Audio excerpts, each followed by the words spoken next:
just about everywhere. And no matter the scenario, Link ECU is the answer.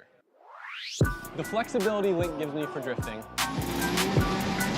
the precision I need on track, the durability to handle off the track,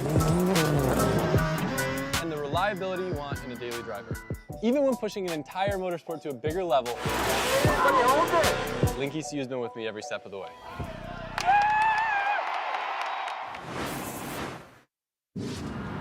Another veteran versus a rising young talent. Well done, gets into the pocket. Flames are shooting at the back. Big angle, he turns it up, man. These guys are going for it.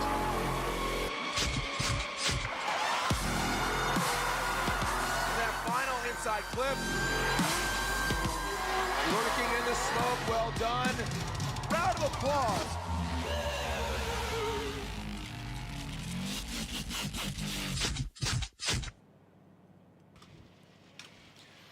Hello, everybody, and welcome to the Formula Drift Throwdown.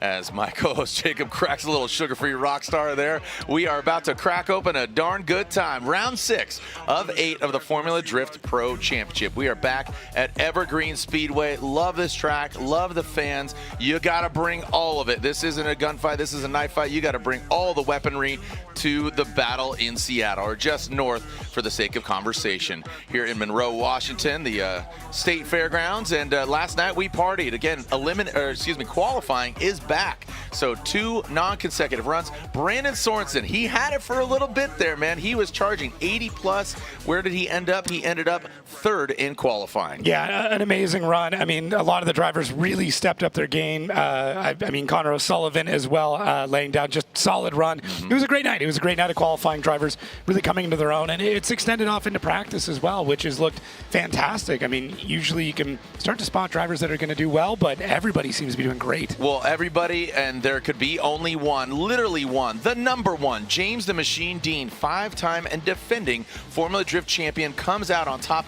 in the very last run. He comes in leading the championship, and I mean, the target is on his back, but he is a dangerous man right now because he is just cool, calm, he's having fun, the car is prepped, he's driving every weekend. He just announced his own event in Ireland. That's going to be awesome. And James is just feeling the flow, man. He's just flowing like water, like Bruce Lee says, man. He's this Irish kung fu master, I got to tell you. And there it is. So there are our top 5 qualifiers. James Dean takes that spot from his fellow countryman, Connor Shanahan. Brandon, I mean, look that's the top 5. That's top 5. Dean, Shanahan, Sorensen, the other Shanahan, talking about Big Bro Jack, and then Odie Bakshi's, who currently sits 2nd in points. Qualifying was amazing. I really like it coming back. I love the addition of Wally, the technology there. We got the fans showing up, starting to pack this place out. So if you could, stomp your feet for me real quick. Stomp your feet, make some noise as we are here in a top 32 drivers. The brackets are set. And with that number 1 spot, given that there's 31 drivers, James Dean gets the fast pass. He goes right there in the HOV lane, and he passes everybody and goes straight into the top 16. Yeah, and for everybody else that's in that top 5, they've got some pretty crazy battles to get through, especially in top 32. As you can see, the quadrants that works out to be.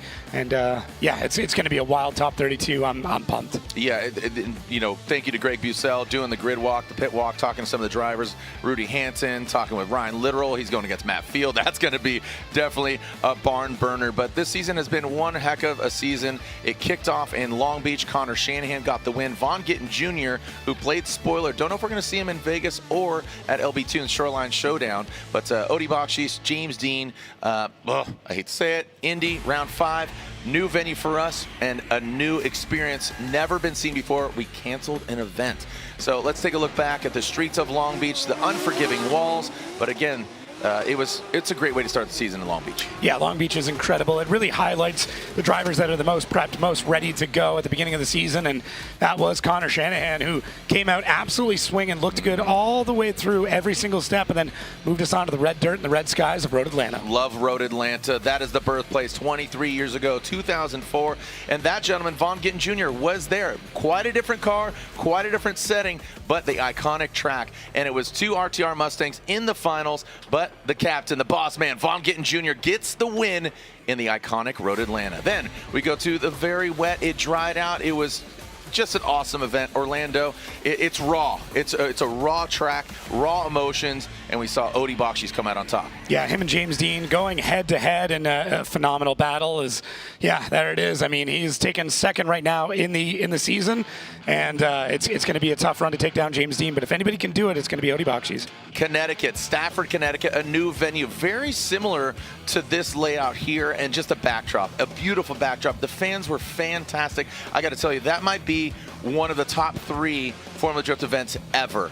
It was just really clinical, really dynamic driving. It was a clean slate for everybody because nobody has driven a Formula Drift that layout there before, brand new. It was awesome, and it ended up being an Irish party on the podium. The Shanahan Bros, as well as James the Machine Dean, and of course we talked about Midwest Mayhem, Indiana, getting rained out, getting canceled. We took points from qualifying, and that how it gets applied. So let's bring in the other member of our broadcast team, Mrs. Lorette Nickel. Lorette, who you got? Well, gang, so happy to be here in Seattle. And Aaron, if you take the camera and point it here at Simon Olsen's car, you can see that the engine is out. We have the old engine at our feet, the new engine about to go in. Simon, can you walk us through what's happening? So right now on the very last practice run we had, we lost oil pressure halfway around the bank, and leaving outer zone 1 when I dumped the clutch, it's just disintegrated engine. Obviously very unfortunate. It's the 3rd engine for the season. So as of what we know right now, without fully knowing, it looks like maybe our oil pump just failed on us, which is a new one, but not fully sure. The goal right now is just get the car together and just hope the best, and just see if we can get it fired and back out on the line in time. So we got a fighting chance for stay in the game. Absolutely. All right, so Seattle and everyone at home, we need you to cross your fingers, legs, knees, and toes, everything. Your hardworking crew, you must have a lot of confidence in them. Absolutely. If there's anyone that could do it, I definitely believe that it's my guys here. They are thrashing whatever they can to make it back in one working piece. So, full faith in them. And if we don't make it, there is nothing else they can do. They are insanely good on what they're doing. Top level guys, every single one of them.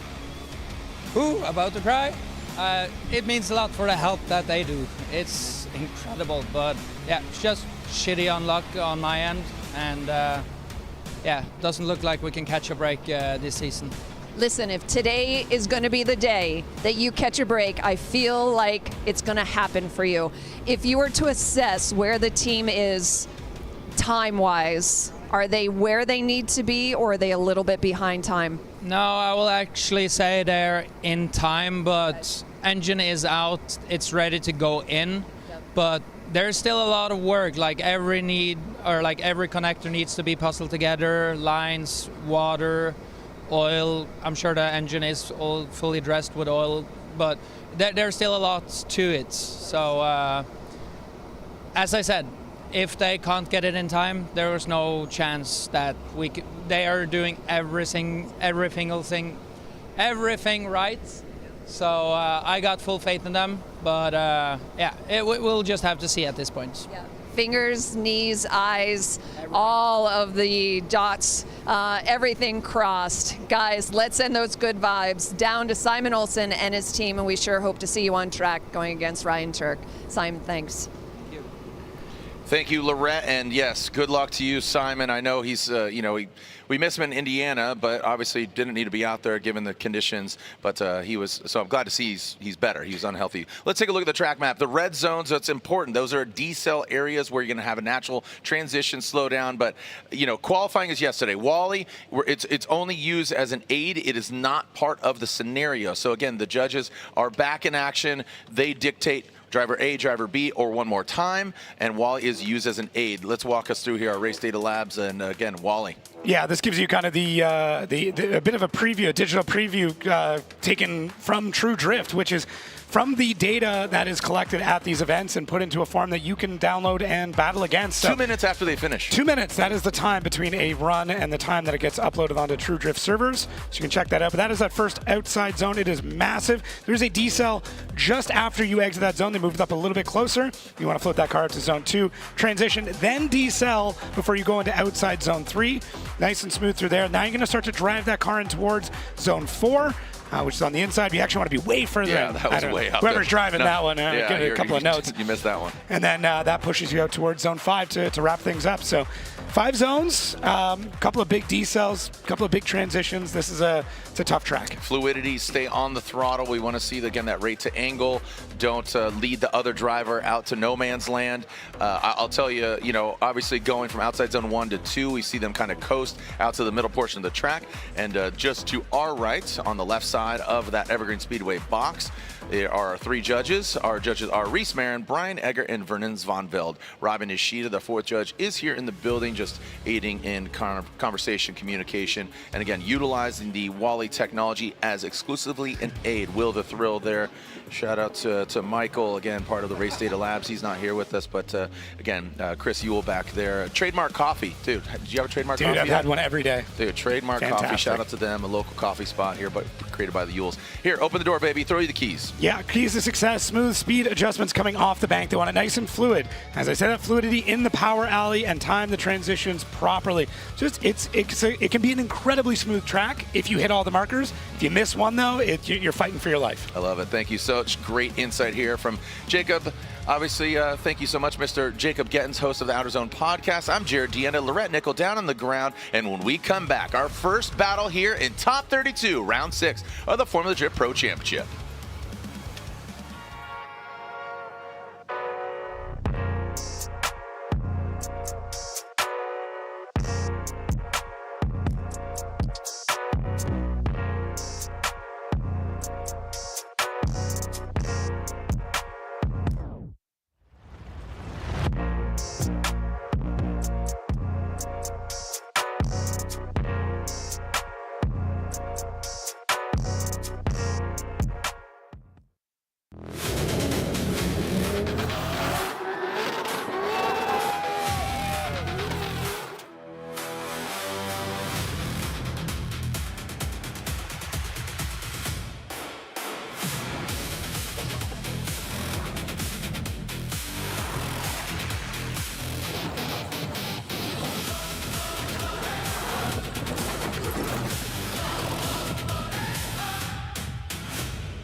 Vibe and live loud. This is what we are. Check engine, ABS, or maintenance light on? There's an O'Reilly Auto Parts. Turn left, Tyler. Take the guesswork out of your warning lights with O'Reilly Veriscan. It's free and provides a report with solutions verified by ASE certified master technicians. And if you don't want to do the repair yourself, we can recommend a shop for you. Okay, Tyler, let's go fix your car. Auto Parts.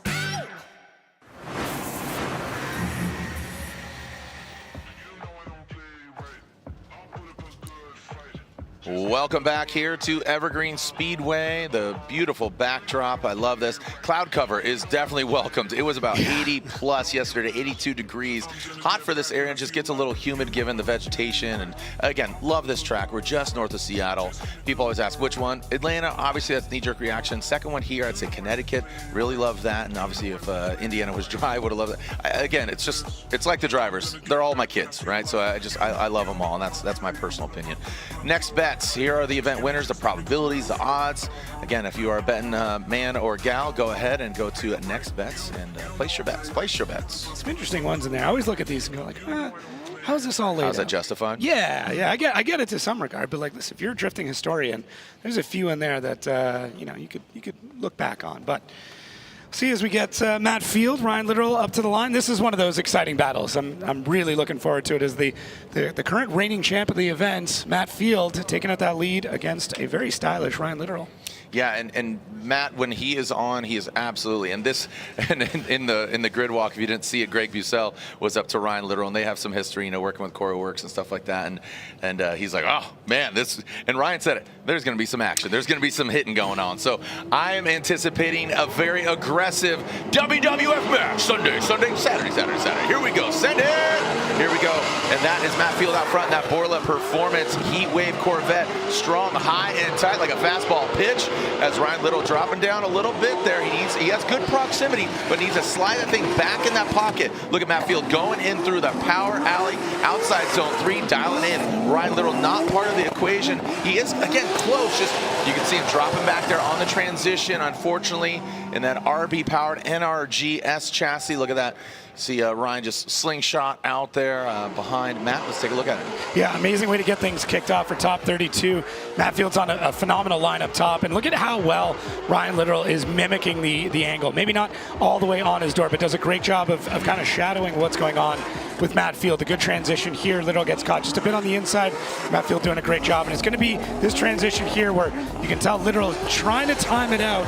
And I think Matt made the transition maybe a touch late before he came into it. There's not really, you know, you have to transition at this point, and every driver does it a little bit different based on their style and their vehicle and everything else. But yeah, it's a great liaison versus liaison battle to say the least. And when you say that, just for clarification, there are 3 driver representatives that are driver liaisons. Matt Field, Ryan Littrell, the other one is Ken Gucci. They basically are the Lorax. They speak on behalf of the drivers, right? So, and they work with either FD staff, either be Kevin Wells or the judges, and they curate things. So like, for instance, the start line, 30 feet closer to initiation point than previous years. So here we go. Ryan Littrell out front. He's got the fresh air and looking strong out the gate. Look at that. Takes him to Gapplebee's right now as, again, Matt Field needs to gain that ground. So Ryan Littrell had that great proximity. Wasn't in the pocket, but Matt now here getting buried in that smoke. See, oh, he dives out of it. Gets aggressive outside zone 3. And Ryan, great angle here from Littrell. A lot more confident. He's really putting the car in the right place. Great placement by Ryan Littrell, and Matt Field chasing him down.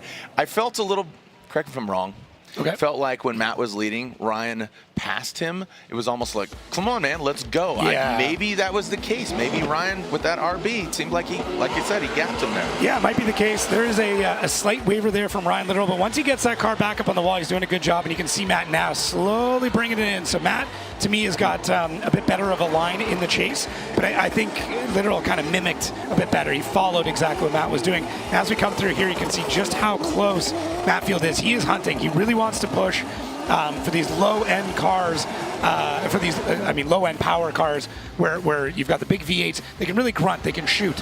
And you can see there on the right, that is all the Race Data Labs, the Wally system.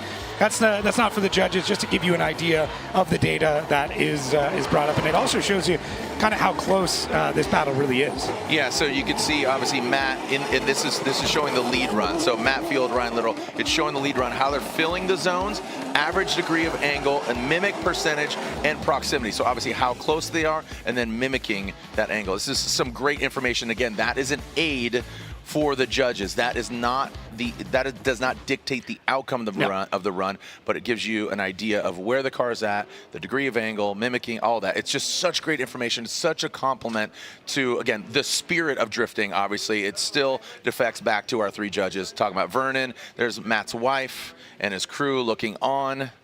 So let's see how it comes out here. Ryan Littrell on the left, Matt Field on the right. You can see that's a Wally system right there. So that unit right there kind of looks like, I don't know, what would you call it, like a puck? Yeah, a let's mohawk, go with that. a digital mohawk. I like mohawk. Yeah. So that digital unit, those are attached to everybody's hood, or excuse me, the roof, and they put in the parameters of the vehicle, and it's not AI. We actually set the telemetry. There's a stick out there, and we do it before the event. So, all right, here we go. Slide him left for Field or right for Ryan Littrell. There's 1 vote for Matt Field and 2 votes. Matt Field gets the win unanimously. Field advances on, and as you said, Jacob, he is your defending winner from last year's event. Wifey is happy. Congratulations. The Borla Performance GT Radial Heat Wave. You can feel the wave. Grab some glasses either here in the pit or online. Gotta love the fellows. Shout out to Graham Downey Kuzo, and of course, Mr. Ace Sanders, Justin Hurdle. All right, so the tire agent on the roof, and he is going to be going against James Dean in the top 16. That's going to be a battle, all-American battle. The Chevy versus the Mustang. Speaking of Mustang, Ben Hobson versus D. Mads, Derek Madison. Now his spotter was telling me that he is down on power, D. Mads, so we'll see how he fares now. Again, running half the boost it should be, and that looks very evident, but not so much as trying to wrangle. Yeah, there it is. So Ben Hobson, he's going to keep it between the lines. If he puts down a solid lead run here, that is going to be a major advantage for him. And Ben Hobson making it look easy right now. This is really great. This is a confidence booster for Ben Hobson, and D. Mads comes to a halt, and that is going to be very definitive and an advantage for the Hobson. Yeah, Ben's performance coming out of Connecticut cannot be understated, or sorry, not be overstated. Sorry, Yeah. He's done so well and kind of really come to terms with how he needs to drive this car, which is a ton of commitment, and it does. This car bites back so quickly, but he's found his groove and has done an amazing job of getting things sorted now. For D-Mads, trying to battle an RTR while you're underpowered is not going to be a good time, and unfortunately for Derek, looks like he got caught up a little bit in the softs. They're transitioning out to the final zone. You can already see Derek, he's on and off throttle, trying to make the best of the power situation, but loops that car around. Anytime I see a car spin, I immediately look at, okay, what was the other car doing? Was there contact? Was there anything else? I didn't see anything from Ben Hobson that would indicate he created an issue. The judges will definitely let us know, though, if they saw something we missed. All right, there you can see the lights are on. Once they extinguish, that lead car can leave. The chase car can leave prior to that lead car. Derek Madison initiates. Now, he's got to take it into consideration. Down on power, how much do you risk? And look at that, Derek. Yeah. So this very well might go towards basically incomplete, but again, don't want to jump there. I mean, this is where I get nervous as as just a spectator, let alone where Ben's at. Like, oh, come on. So good. Good composure by Ben. Very unfortunate for Derek Madison. Again, his spotter said he's half the boost. That is massive, especially on that big, massive outside zone one. Yeah, that's just not going to be a good time for Derek Madison. He's doing his best to get around the bank here. You can see he's making almost no smoke. He's probably clutch kicking as much as he possibly can to try and get the back end to break free. Ben Hobson does an amazing job of holding that car back, making sure he doesn't put himself in a compromising position, getting caught too far on the inside of a car that's significantly slower and underpowered. So heads up play there from Ben Hobson. Derek Madison, just sucks to see him not in top form. Yeah, very, very unfortunate for D-Mads, but I believe it's going to go the way to the Ben Hobson, about to be a Hobfather. And there it is. It is unanimous. Ben Hobson in the Pennzoil Mustang RTR Spec 5FD on Nitto Tires gets the win. Moving on to our next battle. Looks like they are in the burnout box. And again, Greg Bussell had some words with Rad Dan. He is from here in the Pacific Northwest. Predominantly, again, just from up here, lived in California now, resigning down there in Florida. That Rad Industries Mark IV Supra. Talk about the price of Supras going up. Everybody's like, ooh, they're cringing at just how great and iconic that vehicle is. Tommy Lemaire in the Corvette coming to us from Canada. Qu'est-ce que c'est, Tommy Lemaire? From St. Paul, Quebec.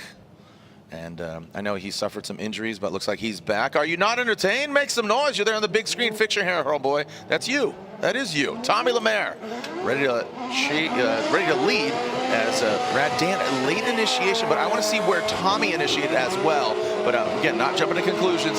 Good angle from Tommy Lemaire in that Corvette. Here comes Rad Dan. He said he took him out in Connecticut. He wants a repeat of what went down in the Northeast, and here we are in the PNW. And now he seems to be finding that sweet spot, maybe a little contact there. But look at this backdrop. Gotta love it. Tommy Lemaire into that last outside zone. So you saw some kind of corrections here and there. Wasn't just totally airtight as far as the proximity and mimicking that angle. Let's take a look.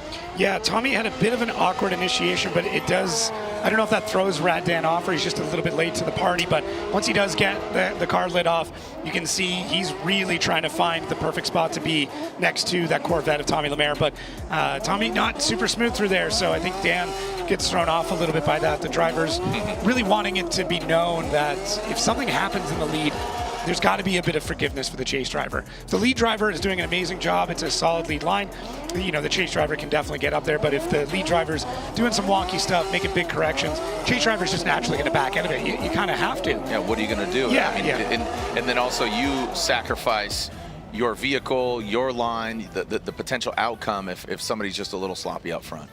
Yeah, so I think that might be the case there with Radan not able to get a ton of proximity through a few sections. Tommy just fighting the car a little bit high on the bank. All right, now Radan, he has the fresh air, initiates into that first outside zone. Big drag in that bumper, locked and loaded. That allows Tommy Lemaire. So, like you said earlier, a good lead run gives that chase driver a good opportunity. As Radan exceeds that second outside zone a little bit, we're going to have to take a look at that overhead shot, get the Truth Serum camera. So definitely brings it into that inside zone, that clip, and finally the outside zone 5. Brings it all the way out to the wall, and they're going to come unwinding. And that little, you see the stripe section, that triangle, that's a little jump right there. So that's an area you kind of want to avoid. Yeah, or just launch your car and let the fans get excited. Eddie Van Halen, dude, might as well jump. Might as well jump. Radan looks really good out front. Could be just a touch closer to the wall, but it does allow Tommy Lemaire to get up nice and close because Dan's line is very smooth. I don't know if they made contact there. Looks like Radan dropping 2 wheels off in the lead, so there might have been a bit of contact. If Tommy nudged him even just a bit, that could lead to that car shooting off track the way it did. So Dan did an amazing job of corralling it in, making sure that there was no, it didn't go 3 wheels off, anything else. So let's see here. Is our drone going to see it? Maybe a quick little touch. It's hard to say, but even something like that, as I said, at those kind of speeds can push you, a foot or 2 wider than you need to be. So we'll see how this plays out now for both drivers. It's a tough battle. I think it might just come down to that one little contact. I'm not seeing anything on Dan's door to indicate it, but you never know. Love it. Big hugs. Hit him. I'm joking. I mean, look, it makes our job easy. Yeah, we've seen just a few tussles over the years. Nothing crazy, but obviously don't want to sensationalize that. But it's like touching gloves before a fight. They do it after the fight. Obviously dap each other up and respect where respect is due. Yeah, it'd be a little weird if they, did that before they got in the car. A little hug before they go out. Yeah. Hey, good luck, bro. Yeah. Go get him, Tiger. BC Racing custom coilover side-by-side to give you an idea of how these runs went. To me, I think it comes down to the lead in a lot of cases. And to be honest, the lead line is the #1 indicator of who's going to end up winning a battle. And that comes right from Race Data Labs and the Wally system of the driver that has the best lead score most times is the one that ends up actually winning a battle. So we put a lot of emphasis on the lead. And I think rightfully so, because to have a good chase, you need a good lead. So if your dancing partner's not working with you, it's not going to be stepping on your toes, dude. It's not going to be a good show. So see what the judges think. Tommy Lemaire one more time. Dan, we got a vote for TLO, and TLO gets the win. Tommy Lemaire taking out Dan Burkett. So some revenge from Connecticut as Tommy Lemaire, again, he gets the win, pumps the fists and the Corvette, and congratulations to him. So let's go down to Lorette, who is with the Beast from the Bay. His 4th engine of the season. But Matt, let's talk about that because you have no quit in you or the team. So let's talk about coming into practice qualifying on an engine that you referred to as crispy and reliable. Now you have something that you're making adjustments to. Yeah, here's the thing. When you have an engine that has a tuner with it on the dyno, and then the same tuner goes testing with you, and Jay spent so much time behind the keyboard getting that thing crispy and responsive and perfect. And with the Link ECU, there's a lot of options to do so, a lot of different strategies to go about it. So I felt that thing was tuned to perfection and cranked up fully to 11. Unfortunately, 11 is probably a little bit too high. So we hurt the engine, put the spare in, and of course it's the same, but it's not it's not literally the same engine, right? You build it the same, but that one had break-in hours on it on the dyno. This engine was brand new. You throw it in and you go beat it off the rev limiter for the first lap. So luckily we have Ray here from Link ECU, and every single run he's plugging in and checking the engine health and making adjustments. And right before 32, I'm like, it's fine, but it's just not crispy. But what that means is you got to take a little bit of fuel out and have a little bit of a gamble going into a battle. And the gamble is it really need fuel taken out, or we're getting nerdy here, but I could tell Ray was a little bit nervous to make the decision because the car was running great, and I am able to do it. But going into these big battles in 16 and on, you got to have everything, and the engine has to be 100%, and the driver has to be 100%. So we're very fortunate that Linky CU is here to do the damn thing, because everything's got to be 100. 100, absolutely. Well, Matt, don't go anywhere. And for our fans at home, don't go anywhere. More action. We're just going to take a quick commercial break here in Seattle.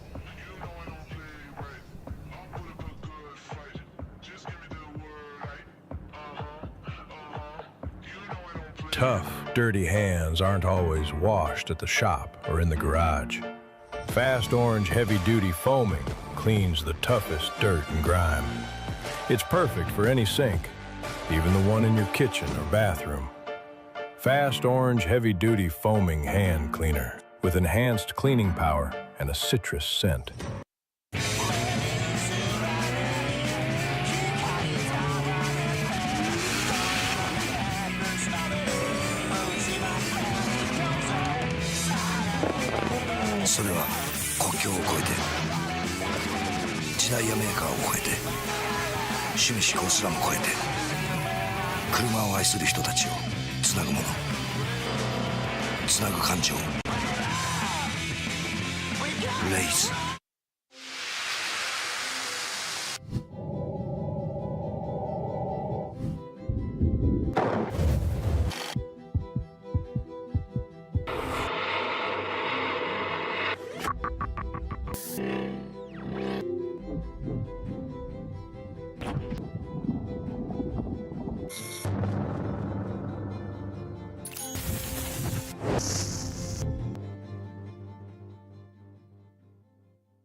Oh man, what a backdrop. We got the Osprey at the top of the tower. I'm sure we'll get some shots of that.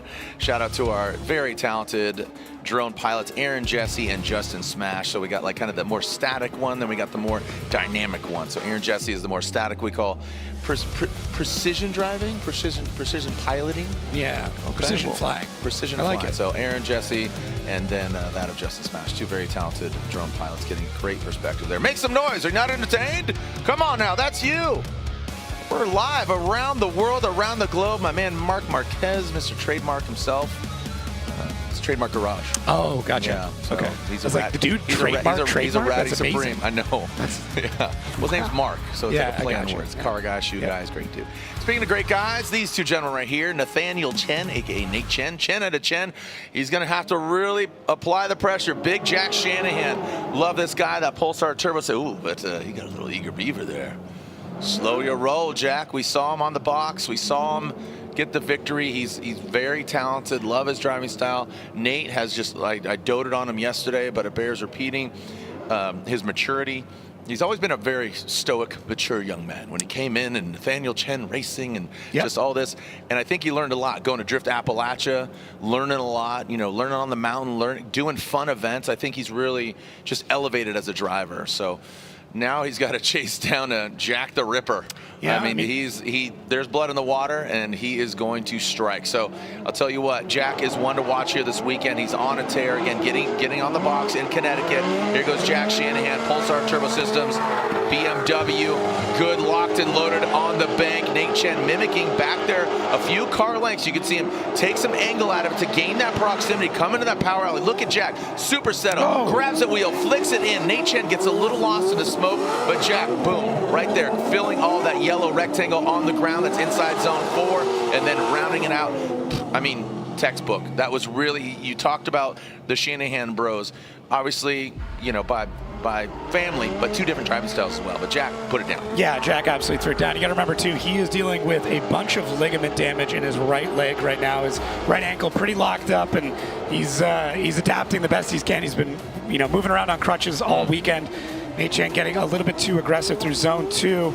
And judges will be taking a hard look at that, making sure that Jack wasn't slowing down in a spot that he shouldn't have, and also seeing if Nate was just accelerating and trying to catch up and just unfortunately met Jack at the wrong time. So they'll take a look at that. I think we're going to flip things back around, get both drivers back online.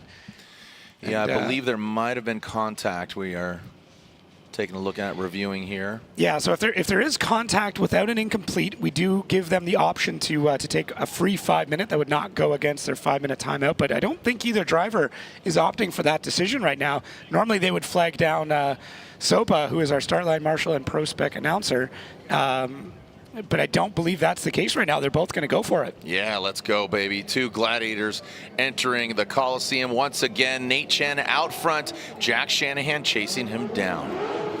Oh, here goes Nate, grabbing a gear, initiating at that 3-2-1 cone. They need to initiate before that 1 cone, and Nate does that. So pretty comparable to what we saw there, but Jack does not take that angle out. He does mimic the line. Nate puts it right in that second outside zone. Jack comes and pokes through that smoke, giving himself a little bit of room there. Want to get that overhead view. Again, this is Justin Smash with that FPV, and then Aaron Jesse with that long lens. Ooh, there, that was nice. I like that. I like how he dropped in formation. I think he gave himself a little bit of room there, but I'll tell you what, Nate had a solid lead run. Yeah, he really did. Nate absolutely threw down on this one.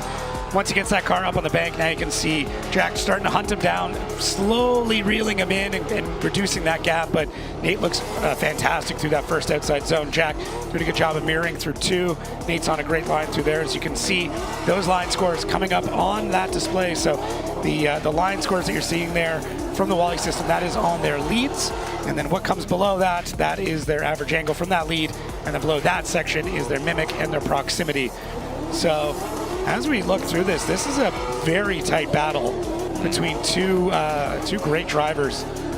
And if Nate Chen can take down Jack Shanahan, that would be a massive disruption to this championship race for Jack, who's currently in 3rd place overall. All right.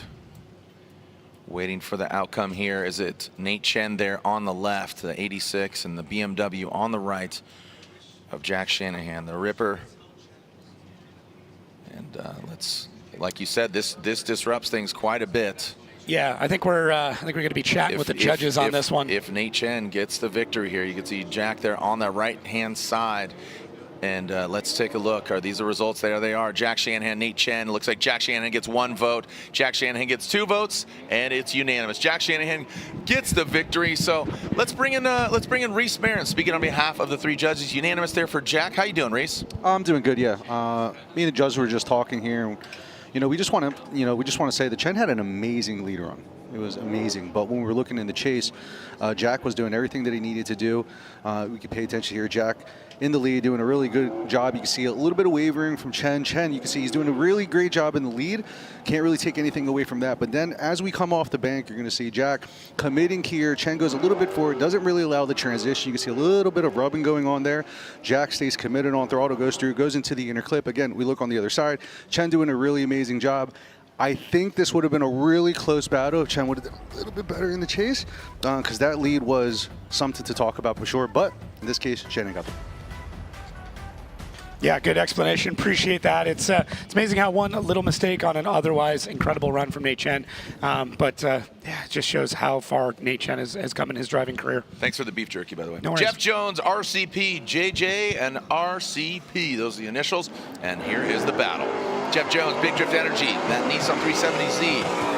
Initiates into that big bank. Look at Rome, reeling him in, takes a little angle out of it. So again, these chase drivers, stability, but look at Rome. Now he is just getting aggressive here, bathes in the smoke, comes and pokes out into the outside zone 3. Good job by Jeff Jones. Now these guys both compete in the Hot Pit Auto Fest, the events in Southern California. Look at Jeff, he transitions Rome. He was right there. That was a fierce battle. This right here, I believe, is what I would like to call a trust fall. You know, like, Yeah. all right, dude, catch me. Yep, I got you. Let's have some fun. Let's party. When drivers compete against each other a lot, or even just drive together for fun a lot, it basically creates a battle that you can't get in any other situation. And that's what you see here is both drivers know exactly how each other's drives. I mean, maybe they haven't done it in these particular vehicles, but, you know, it would have been a Z of some kind and a BMW of another kind as big tire fire erupts there for Rome. But yeah, phenomenal work for both of them. Good to see Rome back out there. He had quite an incident in practice before qualifying yesterday. Looking really good now. But yeah, I mean, no notes on that. Just fun battle, great driving from both of them. That's just one of those, you know, that could be any party event anywhere in the world with two friends just going at it. All right, so here we are taking a look. RCP, you talk about the confidence, you talk about the equity, the driving, the prowess. Let's call it what it is, the respect. Here we go. Rome sharpens here. Garage Isik, BMW initiates. See him on that bank, and this is very comparable to what we just saw with Rome in the chase position. I like Jeff's, the vehicle seems a lot more settled in the chase position, and Rome, he's placing the car in all the right places. Look at that, dragging that back bumper, excuse me, shredding some taillights. Into that last outside zone goes Rome. And there it is, 2 full pulls. Yeah, just either driver in the lead. Fun battles. You know, it bears repeating. 2 drivers that know each other well, have driven with each other a fair bit, and they get to go out and have fun on the biggest stage right now here in the Pacific Northwest. And man, look at Jeff. Such great work. Little bit of a wiggle there just to close up that proximity. Rome looking phenomenal out front, very smooth. His transition from 1 to 2 is incredible. I mean, just a small little checkup here or there, and we can start to see as those scores come in what this battle looks like, and it is incredibly close from both drivers on almost all of these stats. So, yeah, love seeing this type of driving. Yeah, it's fun, it's dynamic, it's just a good time. That's it. It just highlights. It definitely just highlights again the confidence as yeah, just pulling out the knives and stabbing it there to the side of each vehicle, man. Yeah. It's a knife fight out here. It is a knife fight out there. Friendly knife fight. You know. Yeah. Cutting down the competition. Love it. Cut it out. Yep. All right, let's see what we got here. And even though they're homies, look at they're fixated. They're not getting out of the car. They're watching their runs back. The drivers, Yeah, I mean, they always true. do it. They're not supposed to have their phones in the cars, but they all do it. They just go and look. That's not a rule. There's not supposed to be any loose items in the vehicle. You could. Well, the drivers are in there. They're loose. They're loose cannons for sure. They're loose boys. All right, here we go. Jeff Jones, RCP, slide him left one more time. Yeah. One more time. I agree with that. All right, well, that is, again, majority rules, 2-1, so it's a one more time. Let's throw it down to Lorette Nickel. Lorette. TLO has done it. 2026 got the monkey off your back. TLO, everything is working so well for you here in Seattle. Yeah, everything's working well. The car is set up. We are coming off a 6th position in Indy, 9th position yesterday, so now we're really pumped. And going against Radan is always awesome. He's a really good driver, so I was just happy to be with him. And now we got the win, so into Ben Upson in top 16. Incredible. Keep that momentum going, Tommy. Thanks. All right, thank you so much, Lorette. Let's go back to the action here with Odie Bakshis and Rudy Hansen. Greg earlier again in the grid walk talked to Rudy. He says, all right, we got to go full tilt, man. He knows who he's going against. Currently sitting second in the championship. A lot of eyes on him. He's one to watch this weekend. He needs a breakout round here in Seattle. That field suspension. Subaru BRZ, a new vehicle for him. Looks like he's been driving it for multiple years. This is the freshman season for that vehicle. Rudy Hansen's seen a lot of track time, a lot of battles, but look at that. He keeps pace with Odie Bakshis. Now transitions into the outside zone 3. Odie puts the back end. Rudy just a little short of that outside zone. Into the last outside zone, Odie dialed it in. Like I said, he's a dangerous man. Odie is just so smooth right now. He is just, again, that beautiful lake just ready to get shredded. But, and we're looking at two of the fastest drivers we've got on the grid right now, and Rudy's looking solid. I mean, he's struggled a little bit as he made his way up to pro, but it's coming together for him now, and you can tell he's pulling some angle out, trying to get to the door of Odi Bakchis, who's got a decent amount of angle through that section. It's tough because you either need to go fast, you need to throw a ton of angle. You know, the physics doesn't always work out where you can do both, but Odi will always find the optimal way to get through the track with the most amount of pace and get the most amount of points. I mean, he's so precise and just data driven when it comes to how he gets his runs done. Rudy Hansen, great chase. I mean, he's there the entire way through and has had no issues. And we're hearing a 5-minute timeout here for Odi. That is very uncharacteristic, and that is also very detrimental as the event goes on. Taking a comp timeout early on in 32, that could, like I said, that could play a role later on. If he say advances on, you only get one. You only get one competition timeout on game day here. So using early in 32, it must be very important that he takes that break. Yeah, and this is what our top 16 is already looking like. James Dean Matfield, that's fun. That's super exciting. Ben Hobson, Tommy Lemaire, and Jack Shanahan. Let's see who he's going to go against once we get these battles sorted. All right, when we come back, more action here. Top 32, round 6 of the Formula Drift Pro Championship, Evergreen Speedway. Jared Deanna, Jacob Gettins, we're your tour guides, but these are the animals out on track. At the limit, performance tells the truth. From the drift track to off-road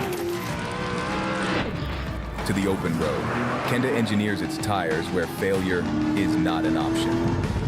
Vesda Performance, Cleaver all-terrain, one engineering standard, professional grade, from the podium to the pavement. Kenda, find your retailer at kendatire.com. Through this lens, I catch details others might pass right by. Some might see a car. I see tuners taking care of what they love. The care poured into every engine. The trust in Pennzoil to keep it running strong. This moment, these drivers, the machine under this hood, that's what lasts. Engine protection for the lifetime of your vehicle. Pennzoil, long may we drive. Available at your local O'Reilly Auto Parts. With the Canon ImageProGraph Pro 1100 professional photo printer, my images come alive in print. What I see through my lens is what you see on the wall. Vivid, detailed, and accurate.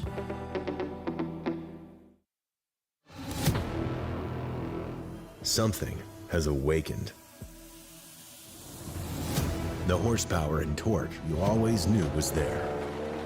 Just waiting to make every drive thrilling. Track tested, off-road proven.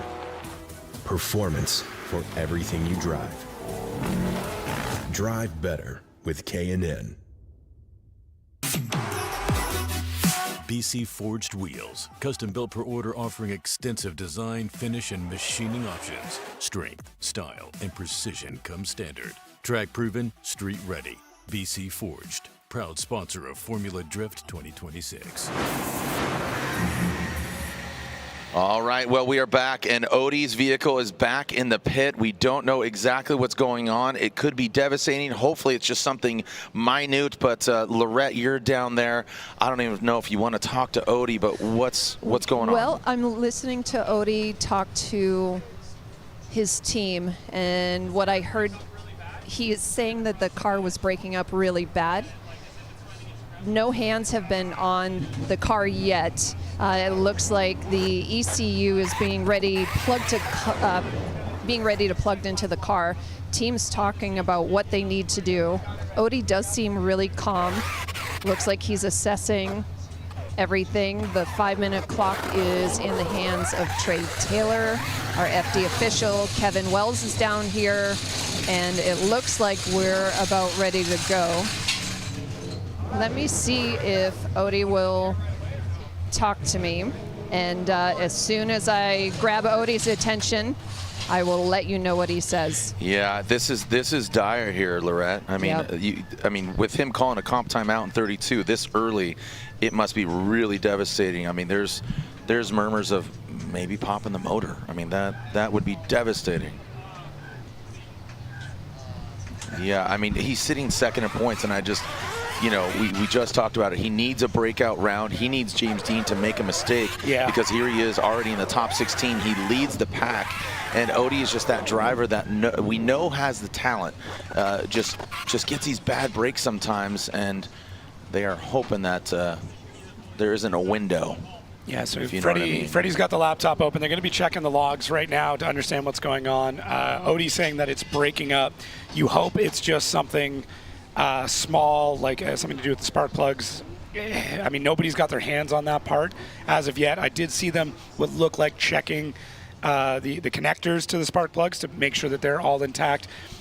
These LSs, I mean, it's not uncommon to have them burn out the wires. Yeah. At this point, like spark plug wires are kind of just a disposable part for these vehicles.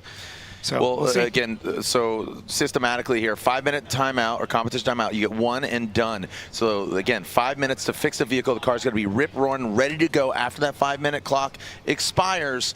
Again, seemed fairly calm for the most part, but we're going to go back to the track and we'll get an update there from Laurent Nickel and Odie Bakshi. So fingers crossed, if you're an Odie fan, you're pulling for him and his team. Keep him going. Let's go back to the action for the one more time battle of Jeff Jones and Rome Charpentier. Here goes Jeff Jones out the gate across the nose of that BMW E36 and initiating good Jeff Jones. And it looks like Rome drops down a little bit. You see him kind of wiggling his way to the side of the Nissan.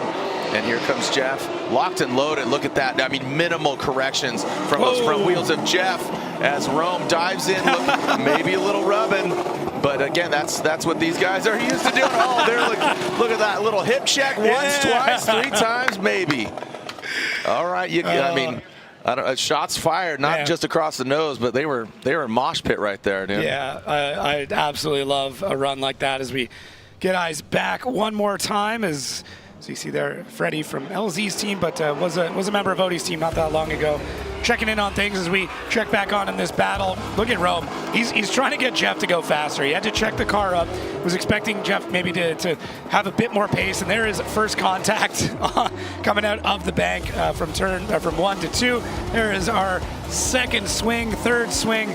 Rome is just absolutely bullying Jeff Jones around the track, and one more for good measure across the line. Oh, and one more after the line. That's a punch after the whistle. So I listen. It's scrappy. It's fun. It's kind of back to that like grassroots driving. That's the driving you do. You've the final couple laps on a Sunday afternoon. You got one set of tires left, and you just go out and bang doors with friends. Oh man, here we are. 2-minute warning. 2-minute warning here. Looks like they're doing plugs. Okay, I mean, look at the big Snuffleupagus Holley intake manifold. That is undeniable. Just big motor sticking out of the hood of that Subi Mods BRZ, and I'm seeing RCP, not seeing the Nissan Z of Jeff Jones. So yeah, I just got word they are giving them free 5s to get eyes on their car because we had contact that did not result in incomplete. The drivers are able to keep going. We give them each 5 minutes just to keep an eye on things and check. As it looks like they're still checking spark plugs. No, this is not a good sign. Again, yeah, taking a look, assessing what's going on. Freddie's been trying to read what he's kind of trying to convey language here. And not seeing Odie get back in the car is not a great sign. All right, Lorette, down to you. What's going on?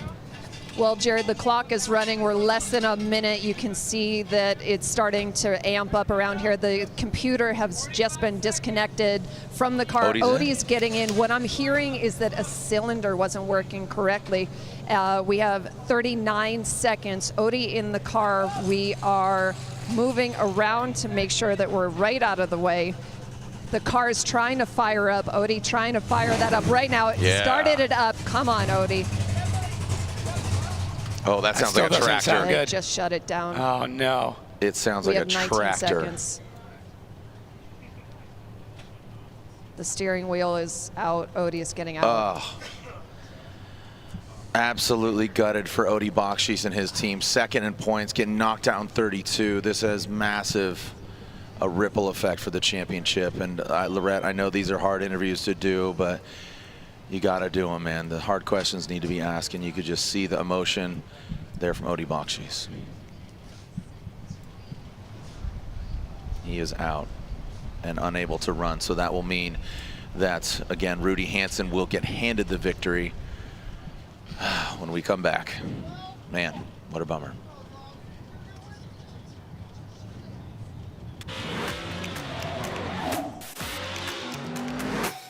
Drifting is not just a sport, it's culture, it's in our blood. Here we go, Andy Haley. Oh, he is riding that tire right on that white line.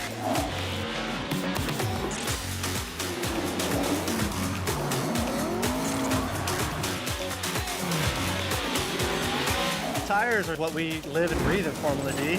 We couldn't do this without them.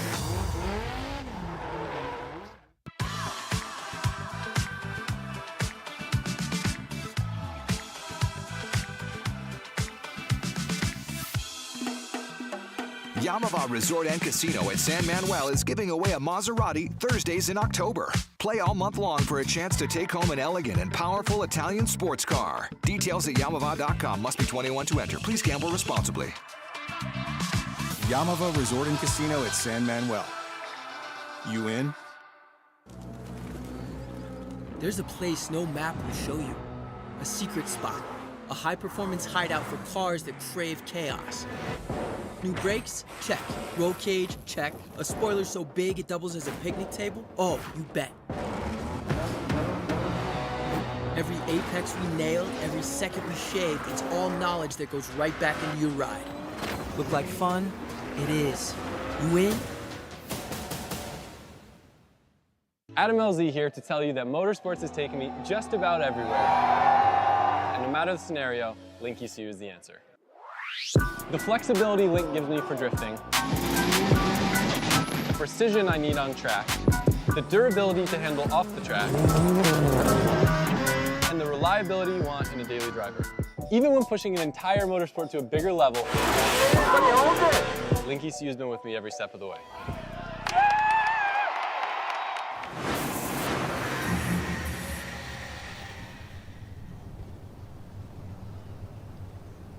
Odi Bakchi is trying to diagnose the problem. The clock ran out on the competition timeout for Odi and his team, and what I'm hearing is that it might have been a cylinder or there's something that's not quite working. Odi, can you fill us in? Yeah, so the team did everything that they could in the 5 minutes. Like, we pulled the log, we had my guys, even Freddie, that is a tuner, pull the data and look at it, and we determined which cylinder it was, so we knew where the source of the problem is. But then replacing the spark plug, looking over wiring wasn't enough. It's very apparent there's something wrong internally inside the engine, so we're just very curious right now. So we're tearing down the parts that we can just to see what happened. But it's a real shame. I felt phenomenal behind the wheel today, this whole weekend, and we had so much more left in the car too. We were just, being strategic and playing it safe, and yeah, we had more power, more grip, everything. The weekend was shaping out to be really good. Fuel suspension's just working awesome on this track with this car setup, and I'm really kind of really bummed out that I couldn't just go out there and give it what we knew we were going to give it today. Odi, thanks so much for the insight.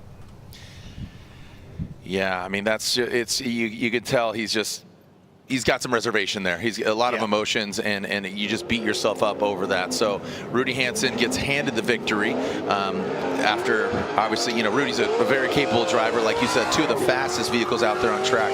But you just feel for Odi. We've seen this, in New Jersey. He popped motors, a few years ago, and he's been second in so many championship runs. As Rudy Hansen comes to a halt, he will still get the victory here, but this is a bye run, and Rudy Hansen advances on. Not the way you want to win, but a win nonetheless for Rudy Hansen, Team Hansen, and the S chassis.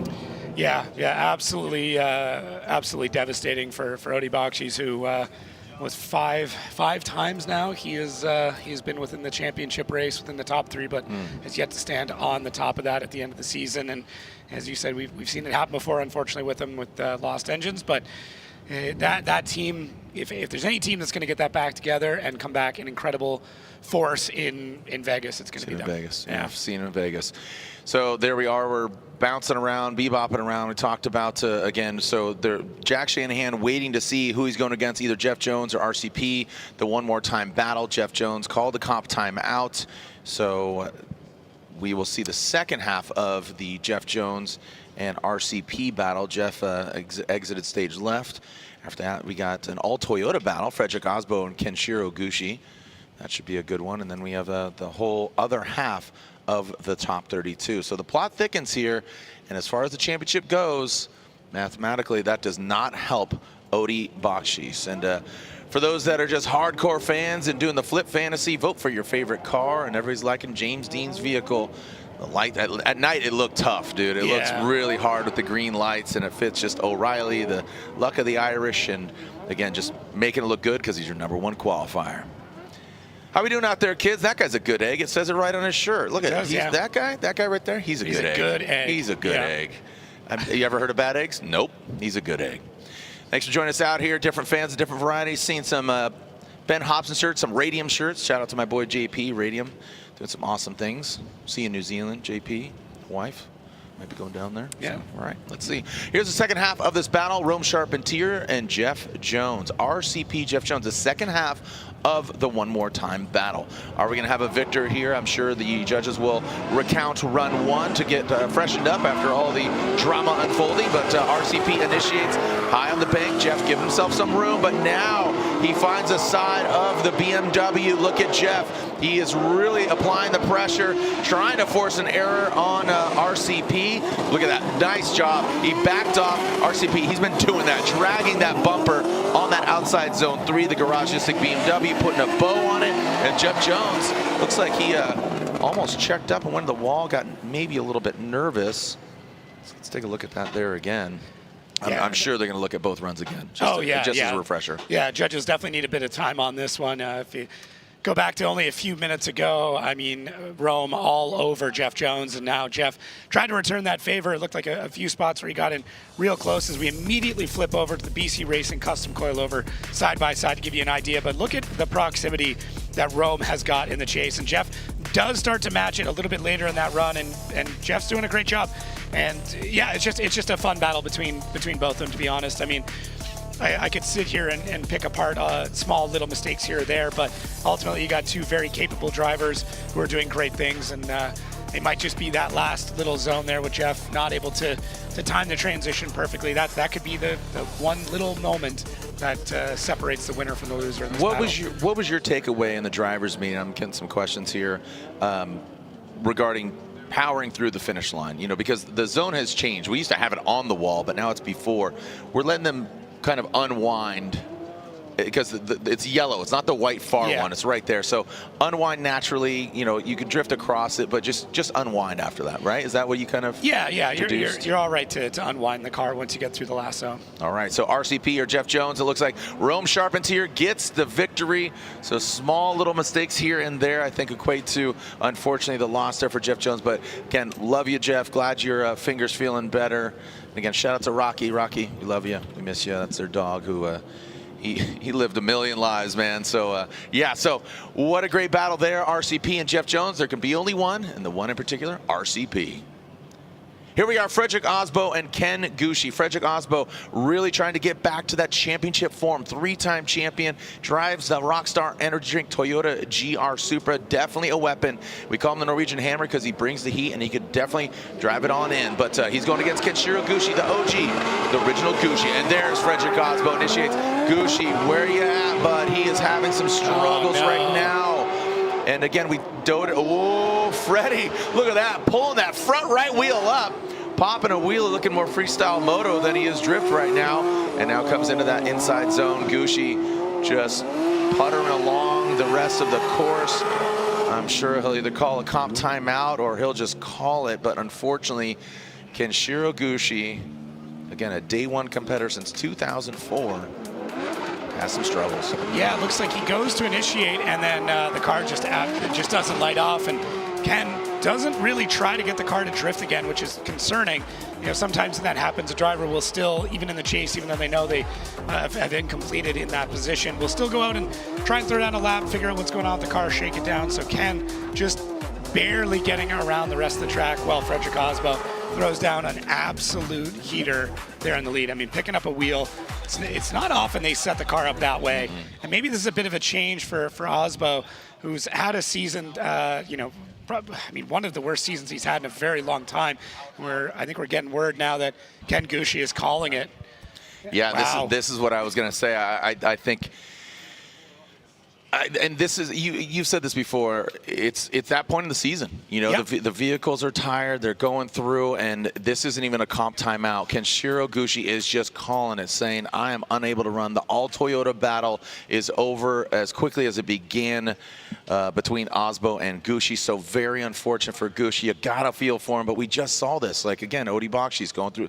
Piston down, what's going on? So very unfortunate for Ken Gucci. He's always good spirits, one of the driver liaisons. He definitely is just a humble, great spokesperson for the Toyota brand. He's just such a good young man. I've seen him grow up over the last 23 years and should definitely hold his head high, but unfortunately he pulls back into the pits because Frederick Osbo gets the win and he will advance on in that Rockstar Energy Drink Toyota GR Supra. Lay out and listen for this bye run here of the three-time champ Frederick the Norwegian Hammer Osbo.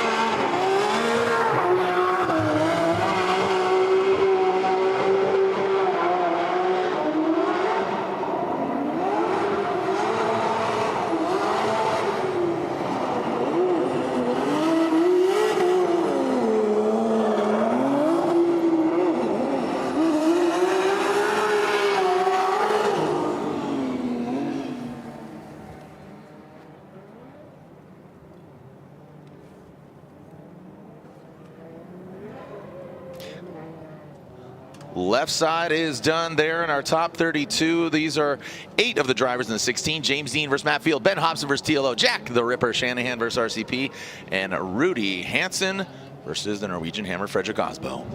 Solid, absolutely solid left side of the bracket, and we now get to move on. Would you ever say if it was weak? You're like, that's kind of weak. No, I'm joking. I'm poking the bear. I'm poking the bear. All right, we're having fun up here. We're having a great time. Great competition. Lorette, how are we feeling? Well, we are going to talk to Ken, and Ken, I'm so sorry. What went wrong? Well, before our competition started, the last couple of runs of practice, we started noticing some misfiring issues. So we came in, and prior to that, we had some cable connectivity issues with our ECU from the laptop, and we couldn't figure out the issue. So changed a bunch of things, finally got it to work, and obviously practice was over by then, so we couldn't test the car, and lo and behold, it wasn't fixed. Couldn't get the car up in the revs, and at that point, had I continued, I would have put Frederick in a really bad situation. So we just called it. We don't know what the issue is right now. We put a lot of new parts on it, but it still hasn't been resolved. So we're just going to bow out of competition and pray for a better Vegas. Ken, thank you so very much. Obviously, you guys, an absolute competitor and someone that's so considerate of his other drivers. Thank you, Lorette, and yeah, very unfortunate there for Ken Gucci. I appreciate the insight there. Let's go back to the action. Look at this, all 86s. We have one piloted by Connor Shanahan, the other piloted by, you know the last name, you know the vehicle. It's not Hiroi, it's his dad, Shinji Manoa, an absolute legend in the drifting world. FD Japan as well as Connor Shanahan initiates. We saw Shinji have some struggles. Both these vehicles are prepared by Jerry Yang Racing.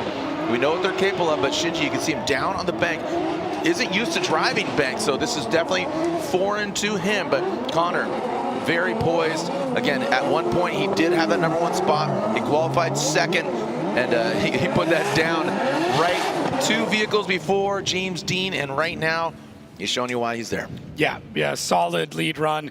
I mean, just another great run there from Connor Shanahan. Gets the initiation done nice and early, swings the car out of that 2 line. Locks that car in at the top of the bank, and then kind of just sets it in cruise control all the way through that first and very long outside zone. Amazing arc into the second zone. Transition is nice and smooth before he breaks up just a little bit through the third. And for Shinji, you know, it's a great job in the chase here, but it's tough. You know, he's gotten a handful of laps in this car. He's never driven on the bank. It's been a while since he's competed, and to be, you know, perfectly honest, the game has changed. It is a completely different Formula Drift now than it was, you know, almost a decade ago when he was last active and competing. So love seeing him out here. I think this is great. I was chatting with Robbie, and I said, listen, I think we need to have kind of the Gentlemen's Drifting League. Drivers that have retired or not competing. The Legends League, the League of Legends. I like it. All right, here we go. So Shinji out front. How does Connor prepare himself for this? Again, their vehicles are both operated by Jerry Yang Racing. You can see that left foot brake, that front right tire really barking quite a bit there. Now transitioning both these guys on GT radial tires, going to the outside zone 3. And Connor's doing a good job of keeping that composure, chasing down Shinji again. I mean, all signs are saying Connor Shanahan, unfortunately, you know, in that chase, you saw Shinji just kind of having some ways with it. Yeah, I know the call to put Shinji in the seat was kind of last minute, so it's not even like the Jerry Yang crew. It's to your point. It's tough. It's a different area. It's so tough. I would challenge almost anybody here to even just try and get one of these cars to drift with how they're set up and how you have to have them ready to go to compete at this, let alone on a bank of this size at this kind of speed. So it's phenomenal to see Shinji out here. If you have some time, please go understand the pedigree that the Manoa family has and how great they are, because it truly is incredible. But judges' decisions in, and I don't think this is any surprise. No, definitely not. So Connor Shanahan gets the victory and advances on. So Shanahan advances on. He's going to go against, did Simon get his car back together? Don't know yet. That is the question. Again, as far as attrition, we will find out when we come back. It's Simon Olsen, if he's going to pull a line. We saw the motor out earlier. Can they get it back together? Versus Ryan Hampshire Turk. When we come back, more action here at round 6 of the Formula Drift Pro Championship, the battle in Seattle, the Formula Drift Throwdown. Looking for a college where you can learn by doing? The University of Northwestern Ohio puts the wrench in your hand and your future in motion. I would recommend UNOH to anybody who wants to excel in this industry. With industry connections, cutting-edge equipment, and programs in automotive, diesel, high performance, robotics, and more, this is education that works. You will come to this school and you will leave 10 times what you were when you came here. Apply now at unoh.edu. At the limit, performance tells the truth. From the drift track to off-road to the open road, Kenda engineers its tires where failure is not an option.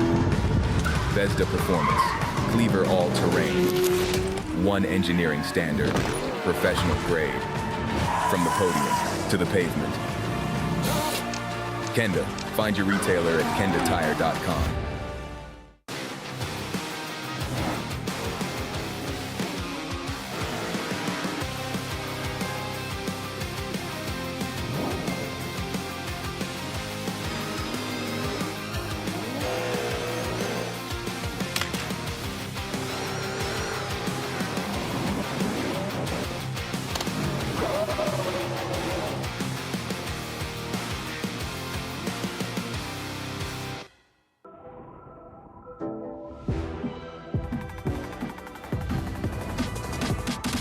Get out there and have fun.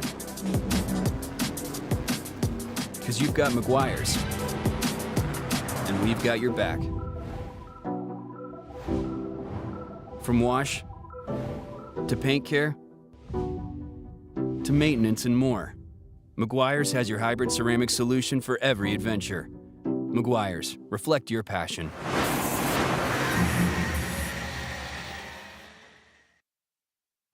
What's going on, guys? My name is Mason Bending. I am the sponsorships manager for Tire Agent and Tire Agent Motorsports, and we're here at FD, and we've got a bunch of UNOH students working with us this weekend, and they work with us every weekend of Formula Drift this entire season. Our experience with UNOH students has been great. They're very helpful, and they're eager to learn. UNOH students show up to the event with the general knowledge to how to run a tire machine, how to roll the tires into the booth. Some of them know how to use a balancer, which is awesome. Really nice to have kids that come in, they're eager to learn, but they already have a basic set of skills to come in, so it's not starting from square one every round. Our guys that have a lot of experience doing this for years, working with them and teaching them, you know, the tips and tricks of the trade.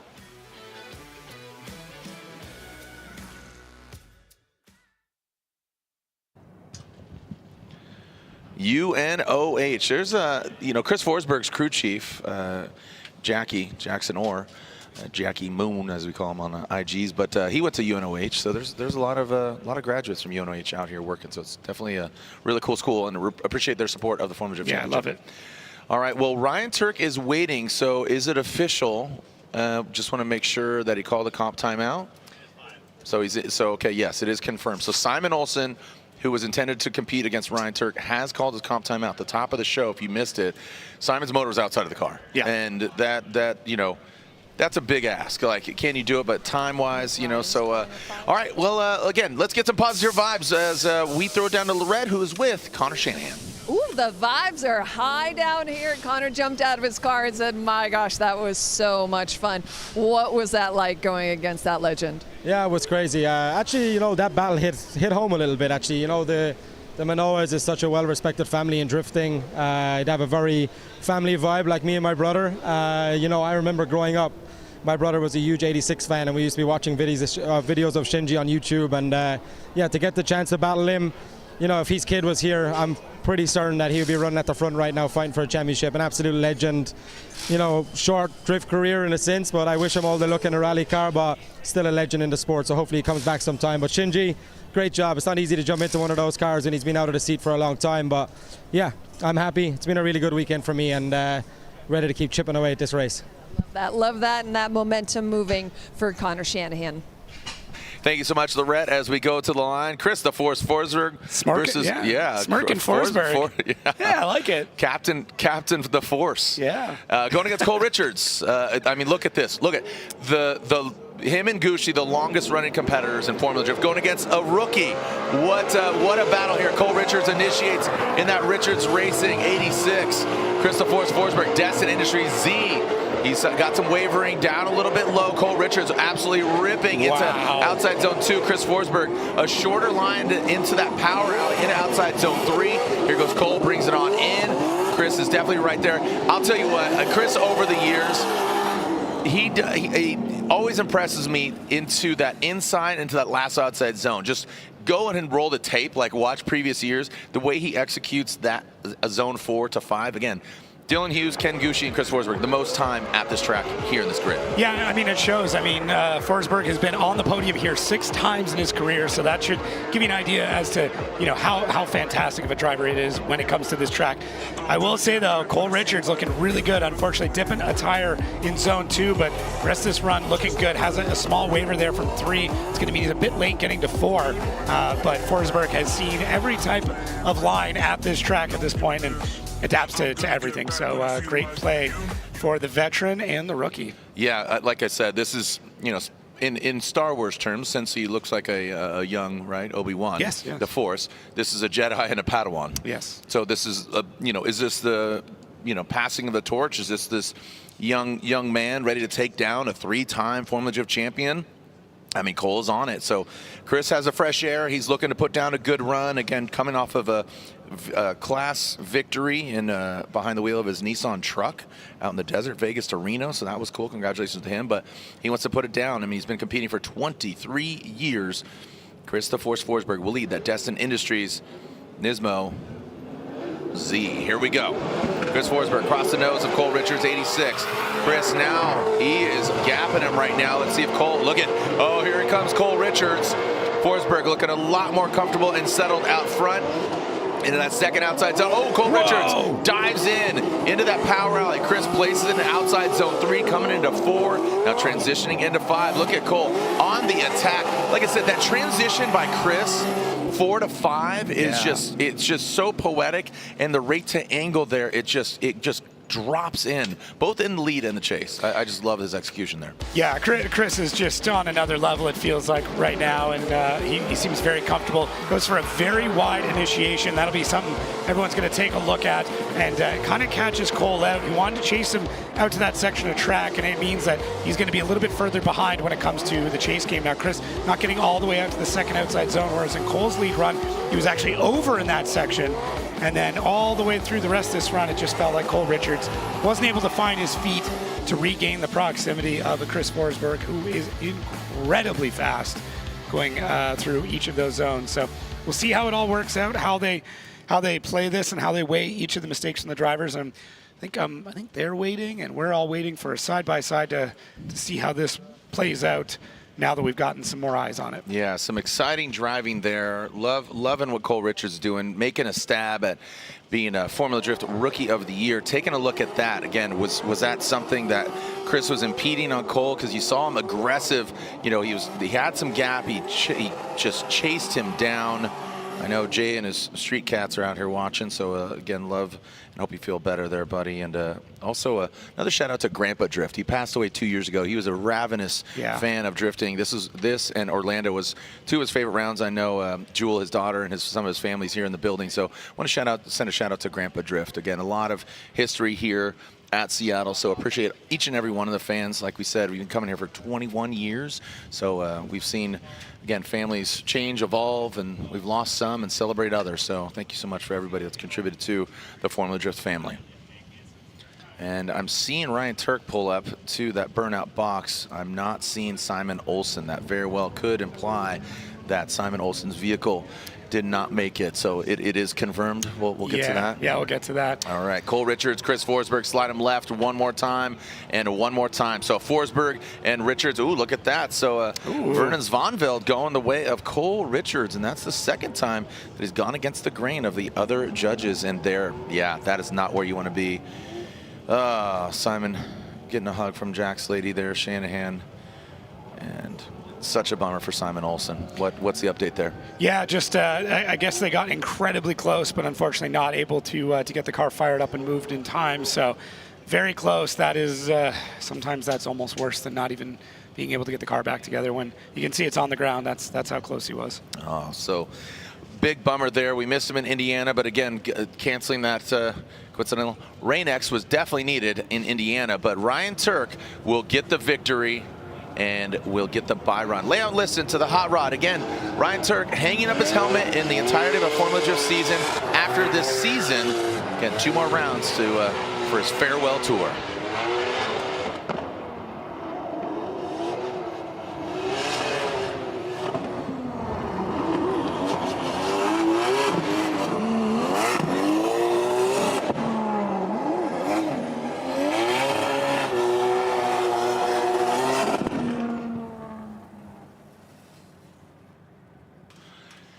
And there it is, Ryan Turk, and again, the Rain X Toyota GR Corolla. The Rockstar Energy Drink driver advances on to the 16. It'll be him against, Connor Shanahan. That'll be a good one. That'll be a good one. All right, so let's throw it to Lorette. Man, we got some tough breaks here. Wrap your arms around Simon, man. I feel for him. Me too. My buddy right here, Simon, we are so proud of the effort that you and your team have put through. I know you have been fighting like hell to get here. I know things were feeling so good. We were so excited for you, and you literally missed the clock by about 4 seconds firing the car up. Do you know what, I don't know. I don't know what to say. I am so sorry for how this played out for you, and we hope that things are going to be better for you in Vegas. We will be in Vegas, I can tell you guys that. The guys did absolutely stellar job getting the car back together. It was literally down to seconds. And to be honest, when it happened, I was not going to believe that it was going to be able to pull it off, which unfortunately we weren't, but holy how close that was. I can't thank the guys enough and the team to how they even pulled it off.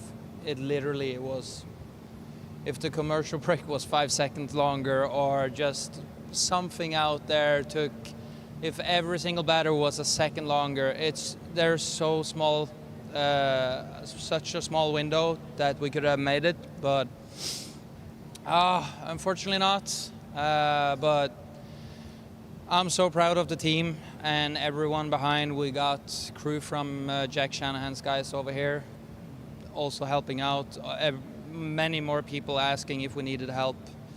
And it's really frustrating because I care a lot about these guys, and right now I think they're longer down than I was and are, so but in my opinion, we won this battle, which we didn't got to go out and battle, but the battle of the engine failure and everything, that they actually pulled it off with just 5 seconds left.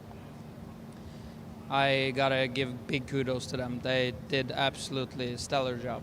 They absolutely did, and I'll make my interviews go a little bit longer moving forward for you, Simon. And thank you so much for your heart, your dedication, and being so vulnerable and honest.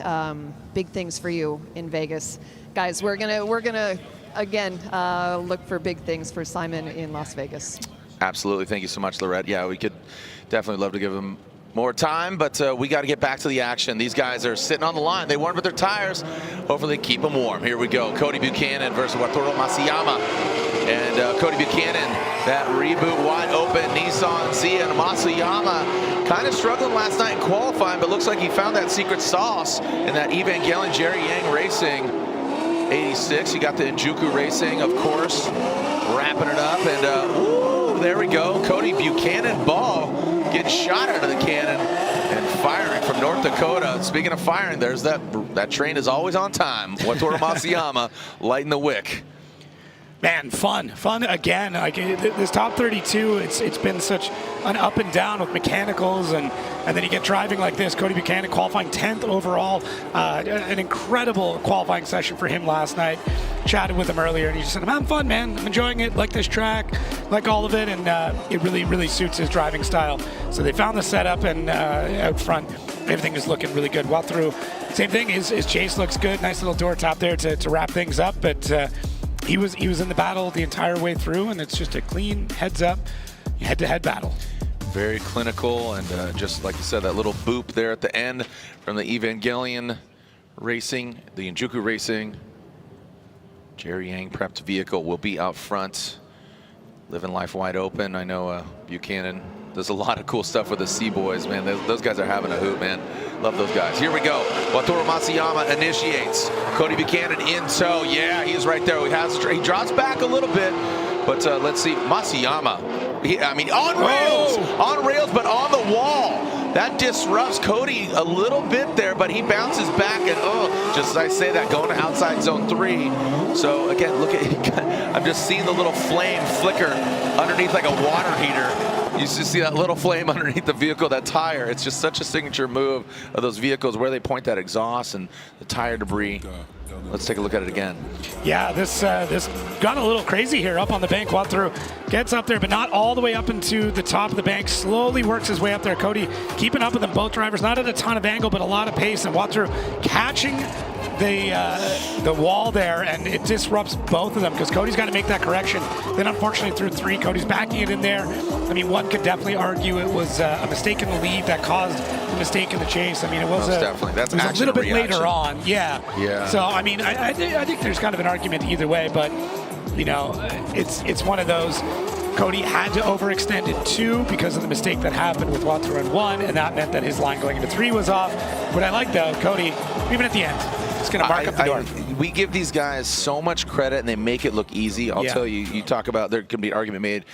There's an action and reaction there. When you're at pace going 70 miles an hour sideways, you're about to drop in, and you're chasing his car, and Wataru bangs that wall, that's going to disrupt you, man. That is definitely a hard one right there. So Chris Forsberg there in that Destination vehicle getting prepped to do the one more time battle against Cole Richards, leaving his pit. But let's see the outcome here. Again, Cody Buchanan, Masayama awaiting the results. What a beautiful day here at State Fairgrounds. You can see the rides being erected there out back. You sticking around? You gonna go hit a roller coaster later? I'm out. Yeah, not you? I'm not a fair ride guy. Okay. But I encourage anybody to come on out here and get all the fried foods you want. Yeah. And partake in the 4-H competition. I'm sure. I'm assuming. I have not been. Grew up in San Diego, so Del Mar Fairgrounds used to go to that one, but never been to this one. Okay. But put it on the list. What is fair on the grounds of this battle here, as we take a look at the race data labs, courtesy of the Wally, and taking a look at again, momentum, where we're at, braking, disruption. That is such a good usage of the technology that the judges have at their fingertips. Yeah, it really lets them understand exactly what happened. And I think, okay, so Cody, Wataru, and Cody Buchanan gets the win, and you could see, so that was, again, Vernon and Reese saying, going for Cody Buchanan, so definitely want to bring in Reese as he sided with Cody. like you said, there could be a battle said one more time. Reese, over to you. Yeah, me and Vernon, we ended up going with Cody Buchanan. What we ended up seeing here was coming off the bank, there was an adjustment made. You can see here, initiation comes through, Cody gets into the pocket. You can see he does a good job in the chase here. Masayama going through outside zone 1, coming off, you see a variation here. Comes off, boom, Cody Jarson gets put into a bad spot, gets caught into a bad spot in the smoke, goes through the transition. Now, I know a lot of people are going to be like, oh, it looks like Cody Buchanan messed up right there going into outside zone 3. Me, Vernon, feel that that was caused because of the lead driver and the inconsistency coming off of the bank, which now created a domino effect, placed him in the wrong spot going into outside zone 2, and ultimately contributing to the error that we saw in the chase in outside zone 3. That being said, Cody Buchanan ended up getting the 2 votes to one more time with Brian Egger. Thank you, dude. Yep. Thank you. No problem. Check out the Goodest cast, Reese Marin. Yeah. Thanks a lot. Yeah, Great job. That knowledge. All right. So again, congratulations to Cody Buchanan. And here is we are looking at Brandon Sorensen and Jonathan Castro. Yeah, Jonathan Castro yesterday dealing with some power steering issues. We caught up with him this morning. Didn't have a solution yet, so we'll see if he is manhandling this vehicle or if he's got a bit of assist. And think about this, Brandon Sorensen qualified 3rd yesterday, so he's on a tear. As Castro, you can see him initiate. I mean, if he's got steering issues, I feel bad for you, son, because steering problem might be one, but at the end of the day, he is absolutely ripping right now to the door of Brandon. Oh no. There it is. Brandon Sorensen, he does need to continue the entirety of this run. Hopefully a spotter is in his ear saying, just finish the run. You know, speaking of spotters and that communication, some I know like want the chatter all the time. Some are like, hey, just want, you know, David Goggins in their ear real quick and give them a pump up and a hype up as, look at that signature smile. Big old Cody Buchanan. He's a playful young fella. That's a very good way of putting it. Playful young fella. I don't want to get too far ahead of myself, but it feels like Castro is still dealing with those power steering issues. He's really working that car, and it's going to be in the transition where this all goes wrong for him. Just gets completely caught out there and not able to get the car to fling itself back around. Brandon Sorensen looking really good up front. Someone well within striking distance of winning this championship this year, and if he continues to drive the way that he is, this is going to go down to the final runs of the season, and I have a strong feeling he's going to be well within contention. Yeah. Yes, the ripple effect is real. We might, we got kind of surrounded by water all around here, but you can feel the waves of just emotion and just all of it. I mean, look at Simon, here's Castro. Attrition, that's what it's all about. I mean, think about this. Chris Forsberg won a championship without winning an event one of those years. So here we go. Jonathan Castro initiating, and this is where I think Brandon, he's doing the good thing. He's tempered approach, overcooks it. Yeah, that's unfortunate. Oh, Castro, love you, dog. Dominican's finest, Metal Dom, Toyota GR86. Yeah, that power steering, I think, is still gone. The Gremlins are alive and well here in Seattle. I mean, again, we're doing our first late night Seattle. Don't feed them after midnight. Don't get them wet. And I think we did it all. They have absolutely multiplied here in Seattle. I don't know if this is the biggest crowd we've ever had, but it very much feels like it. The grandstands are completely packed. It is less than standing room only. It's electric. It is packed in here. Stomp your feet for me, Seattle. Make some noise so everybody can hear you. Stomp your feet for Brandon Sorensen. Gets the victory, the earthquake here in Seattle. The battle in Seattle. Throw it down to Lorette. Can you feel that over in the pits there, Lorette? There's so many fun things. It's a busy place down here in the pits. Cody, congratulations. Top 16, we're making this a habit. All right, how is everything working for you? Car is amazing when it's not on fire. The last time I went up against Matsuyama, I did Blue Origin in the back of the car. We didn't do that and we won this time, so just got to make sure we don't start on fire. No habits of that. No habits of that. Perfect. Cody, thank you so much. How was coming off of one? Did you see it? Like, not handbraking, it felt gangster. People got to do that. That's the most important part, that it felt gangster, and that's why Cody's moving into top 16. The Buchanan ball. Look at that guy. He has a ball of energy. He's fun, man. What a funny. That was gangster, right? Lorette's like, it was. You got it, dude. She gave you like the Rambo 2 thumbs up. Yeah. Like, you got it, dude. All right, well, right, the meme. All right, the rainbow meme. Let's go back to the one more time. Again, talking about all the Jedi analogies, the Padawan, the young Jedi, and the 3-time champ. Cole Richards, that's what I'm talking about. He's leading. Christopher Forsberg. Destin Industries Z. Cole across the nose of the Z. Cole throws it in. Forsberg now really, again, I'm sure he learned something there. Don't give him too much room to breathe. And Cole Richards now comes down into that second, into that power alley, now into the third. Cole, great angle from Richards. Look at that, really setting up Chris Forsberg for success. And look at Cole, great placement. Strong lead run by the young pilot of Cole Richards. A one more time battle is really where a driver kind of earns their merit, right? We don't talk about it enough because you go into a one more time, you know that you didn't do enough to win, but you know you didn't lose. And you drive just a little bit harder, you risk a little bit more, and that's what we see from both of them here. Cole is up on the bank, he does make a small correction. I think that's why Chris had to peel off there for a second. But then watch this transition. Chris waits for Cole to set up, then makes the dive, doesn't overextend, doesn't create the same issues from previous.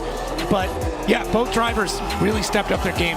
For Cole, this is a big moment. You're going against a multi-time champ of Chris Forsberg, one of the greatest to ever do it. You took him for a one more time. For some drivers, that alone is like, that's my season made. I went one more time with Forsberg. Yeah, and Connor said it about Shinji, right? And people are like, dude, I mean, driving with James Dean. And now you can do it, courtesy of True Drift. Download it 2 minutes after the run. Here we go. Christopher Forsberg, Destin Industries Z, out front.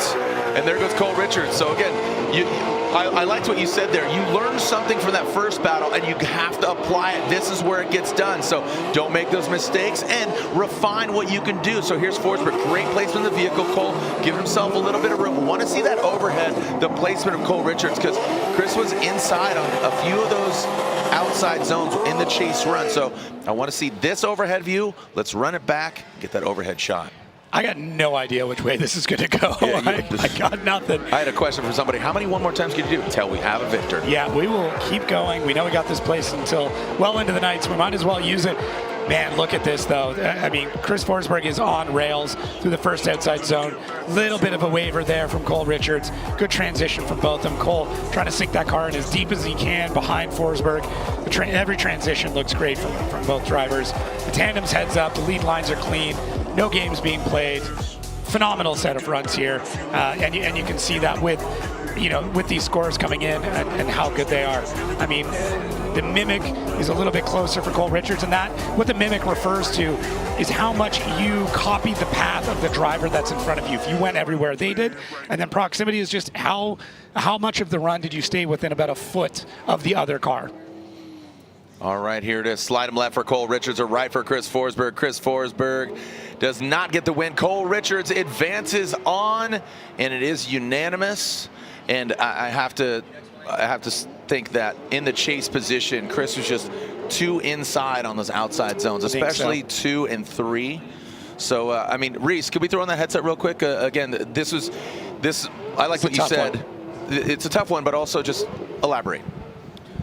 Yeah, no, it was definitely a tough one, a good battle by both drivers there. Cole Richards was just doing a really good job. If we do have the replay going on here, one of the main things is when the initiation happens, you can see Cole Richards does a really good job right off the rip, getting right into the pocket. We do see some variances going through there, but we do also see Chris Forsberg in the lead was making some adjustments, a little bit of surging, not really leaving the pocket open. Ultimately, we took all that together. Cole Richards ended up getting the win. Right on, great insight there. Just little bits and pieces, just these small things, but that is massive for Cole Richards, who is leading this rookie race pretty heavily.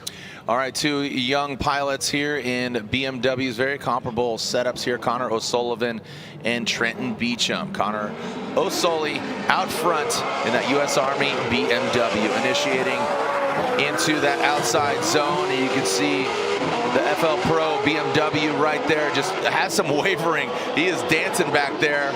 He is peacocking there in that chase position, and now into that third outside zone. O'Sully, I mean, just clean air, very settled, just 2 very different kind of, I wouldn't say schools of thoughts, but just attitude of the vehicles.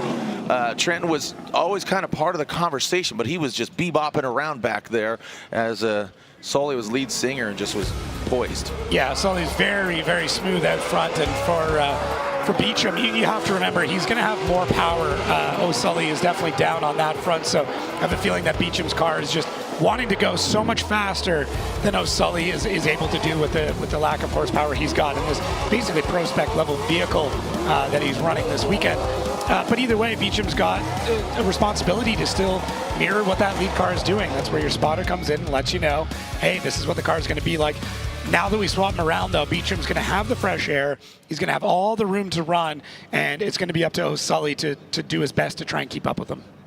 All right, so Trenton Beecham, Connor O'Sullivan, Beecham out front. Again, that FL Pro Clonex BMWs on Kenda tires. You can see the United States Army BMW of O'Sully. And making sure everything is up to snuff, and we are clear to send. Looks like that back bumper of O'Sully might have just, attaboy, Sopa. Get in there. Look at that, just manhandling. He's a strong boy. Just kidding. I'm kidding. Like, I wouldn't fight him. No, I'm not a fighter, dude. First of all, but yes, he is a strong hunk of meat. Wisconsin boy, corn-fed, big mitts.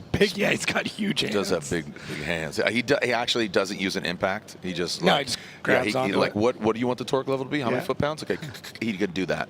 Torque a lug nut by eye. Yeah. Here we go. Real American hero. Here we go.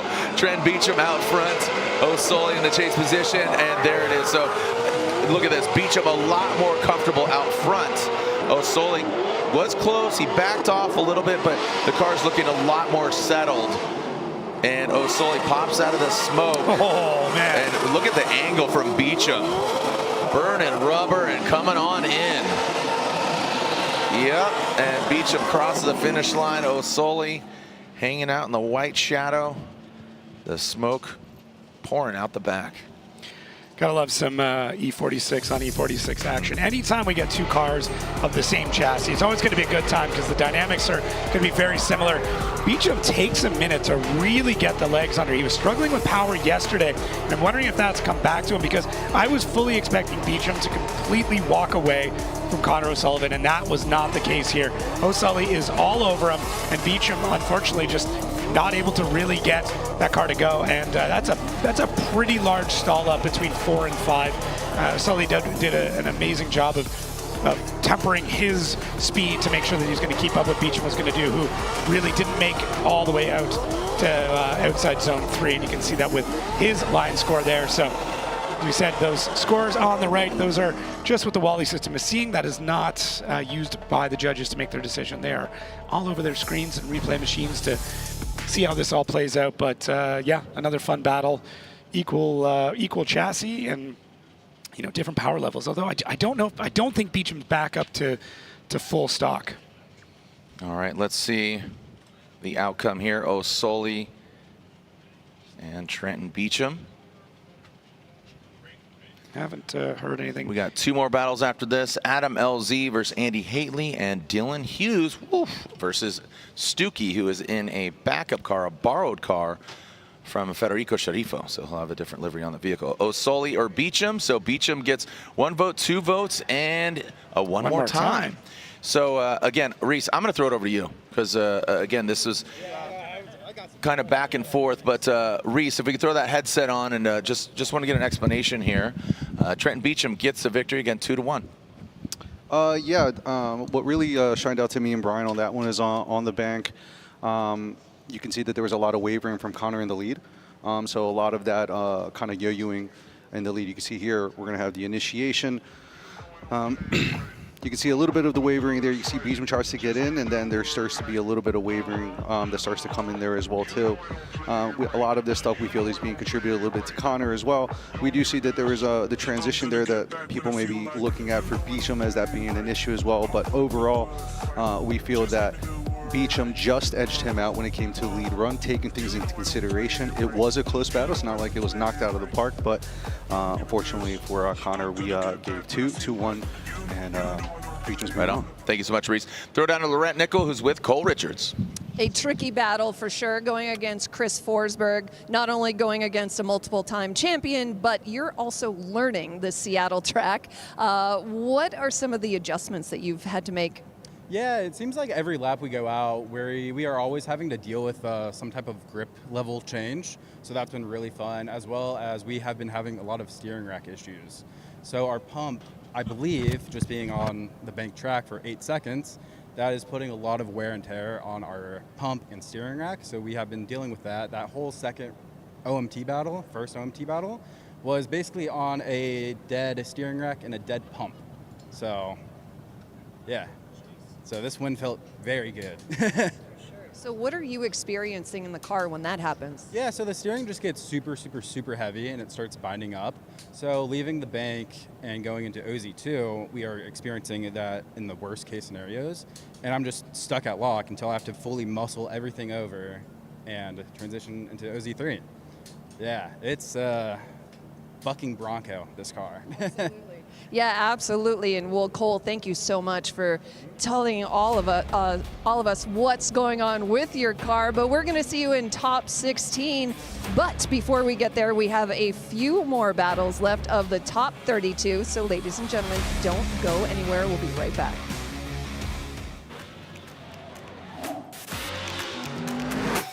it. Drifting is not just a sport, it's culture, it's in our blood. Here we go, Andy Haley. Oh, he is riding that tire right on that white line.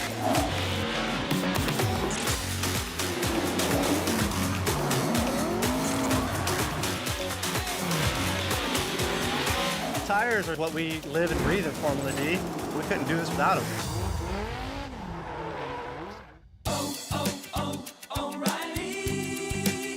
You need parts? O'Reilly has auto parts. Need it fast? We got fast. No matter what you need, we have thousands of professional parts people doing their part to make sure you have it. Product availability. Just one part that makes O'Reilly stand apart. O'Reilly Auto Parts.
Hi, my name is Shinji Minowa. As you know, I'm Hiroya's dad.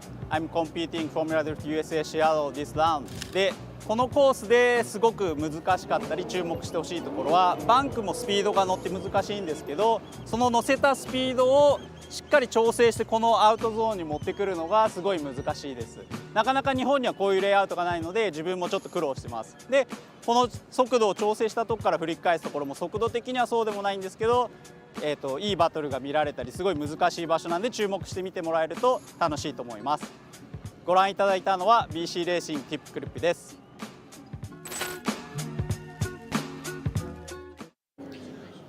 Welcome back. Oh, we got nature at its best right now. That's viewer discretion. Yeah, I guess. I mean, this is nature, dude. This is nature is metal. Nature is metal. The Osprey. Those, dude, the wingspan on those things. I mean, 6 to 8 feet. They could pick you up. They are very large. You could be like Atreyu, like fly the thing.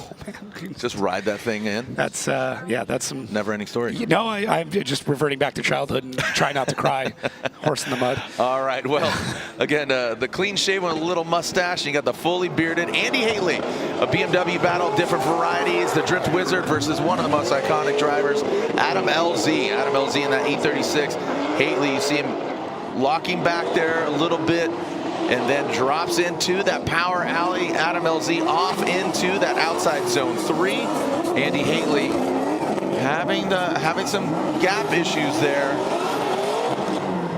Want to see that different perspective. Want to see that overhead there, and I don't think there was anything that Adam did to disrupt. Just we kind of went right into the run. Yeah, a little shucking and driving there for Andy Haley in the chase. Didn't seem like at any point he got comfortable with where he needed to be. Adam out front, there's a fair bit of left foot brake, but he does a good job. It's interesting, his spotter Ginge was up here chatting with the judges about kind of exactly how this run was going. He was just getting clarification, like, hey, if we run this line and transition at this time, you guys cool with that? And judges were like, yeah, no, that's all good by us. And it's exactly what he kind of proposed. So it also shows just how consistent Adam has been all the way through practice. But yeah, for Andy Haley, I don't think he got into the groove. Even from coming out of the blocks, it didn't feel like he found the lane he needed to be in. Adam LZ, man, that car has seen so much battle damage. He backs that trunk up into the outside zone 3. So it just seems it's almost as synonymous as Jerry Yang's tire fires on his vehicle. Yeah, he backs that trunk up, and you'll see it kind of flex up. Man, look at the camber on Adam's front wheels. That's more stance boy than it is drift car. I mean, he has some very interesting alignment specs up front. Yeah, look at that. So he's crawling his way up, but he's in that chase. Oh, and Andy Haley, failure to launch there, and that is really going to disrupt. And again, that was very minimal angle. So I want to look at that again, but Haley trying to salvage a run here. I hate to use the word salvage, but that was just not ideal as far as initiation. I think that really disrupted Adam LZ, but Andy, again, definitely pours on a little more, quite a bit more angle there towards the latter portion of that track, but let's run it back and take a look at initiation from the Drift Wizard. Yeah, not sure what happened here for Andy Haley. Gets one move done, and then I mean, to me, that's looking like an incomplete in the lead. He did not get the initiation done at the correct time. That was well past the final line to get the car sideways. So everything past that point, to me at least, and we'll get the judge's final decision, is just a bit of an exhibition, kind of show off these two cars. But yeah, Adam's very transparent about the way that he likes the car setup. There's a bunch of videos about him working with FDF on some updates on it, but yeah, he runs a front end that's very different than a lot of drivers. And there it is. Adam LZ gets the victory unanimously. The Drift Wizard is knocked out. Adam continues on, and we have one more battle left in our Rockstar Energy Drink Top 32. Rockstar Energy, the official energy drink of Formula Drift. The last battle here, Dylan the Dozer Hughes. All you here in the building, this is your local boy. Dylan Hughes versus Daniel Stuckey. Now, Dylan Hughes, you can see right there from North Bend, Washington, Lakeville, Minnesota. Daniel Stuckey. Don't know exactly do you know exactly what happened to his vehicle that he's borrowing the car of Federico? No, I didn't get like a definitive word. I think I know, but I'd rather. Yeah, just nothing. Okay. Nothing that's clear cut. Got it. Thank you. Yeah. All right. So again, this vehicle might look familiar. We saw it campaigned by Federico Sharifo earlier this year after he parked his Ferrari, but now you can see that yellow BMW. I believe there's a Magmumi special too. Yeah. One of Magmumi's fleet of BMWs that he's got ready. You get a car. You get a car. Crazy Sam Magmumi's crazy drift lot. He's got a lot of vehicles. But does have a lot of vehicles. Old school, new school BMWs. Let's see what we got here from Dylan, the Dozer Hughes, the Royal Purple, O'Reilly Auto Parts, BMW. Again, #1 qualifier a few rounds ago. And again, he was definitely one to watch. Qualified 11th last night. So again, this is your local boy. He's probably driven this track more than anybody here on grid. There goes Dylan Hughes, initiates it. Look at Stuckey, keeping pace, looking good right now. And it looks like University of Washington colors here. We got the purple and the gold. Bow down, going into that outside zone 3. Dylan Hughes, good placement. Very fluid, I gotta say, from Dylan Hughes.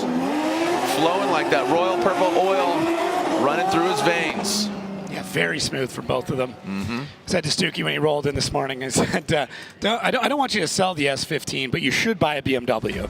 And he said he likes it. He's enjoying driving it. I don't know if we'll convince him to move chassis yet, but start watching these runs and you get a couple thoughts in your head. I love Dylan Hughes' line out front. Looks great. Sinks back really far there, right at the very end of the zone. A lot of drivers been doing this. Drivers asking for clarification this morning in the drivers' meeting as to exactly what the judges want. And I mean, honestly, it's been the drivers that have been winning that have listened. It's stay in that, use a big arc. If you can, that decel spot you don't have to use, but if you are going to use it, get it done early as soon as you come out of the zone. But yeah, Hughes is very, very clean up front. Stuckey, great chase, in proximity the whole time. He's still going to be trying to just come to terms with how this vehicle handles, but phenomenal work from both drivers. Stuckey now out front. Dylan Hughes chasing him down. Let's see what Stuckey can do. As you said, he might want to consider BMW. We'll see. His tune might change after going against Dylan Hughes. So Dylan can see him giving him some distance here. The car is definitely tuned up, dialed in. Again, Dylan, even the chase position has such good prowess right now with that vehicle. Let's Stuckey overcooks it a little bit. Dylan Hughes, that was a straight line into the side. What happened there? Oh, man.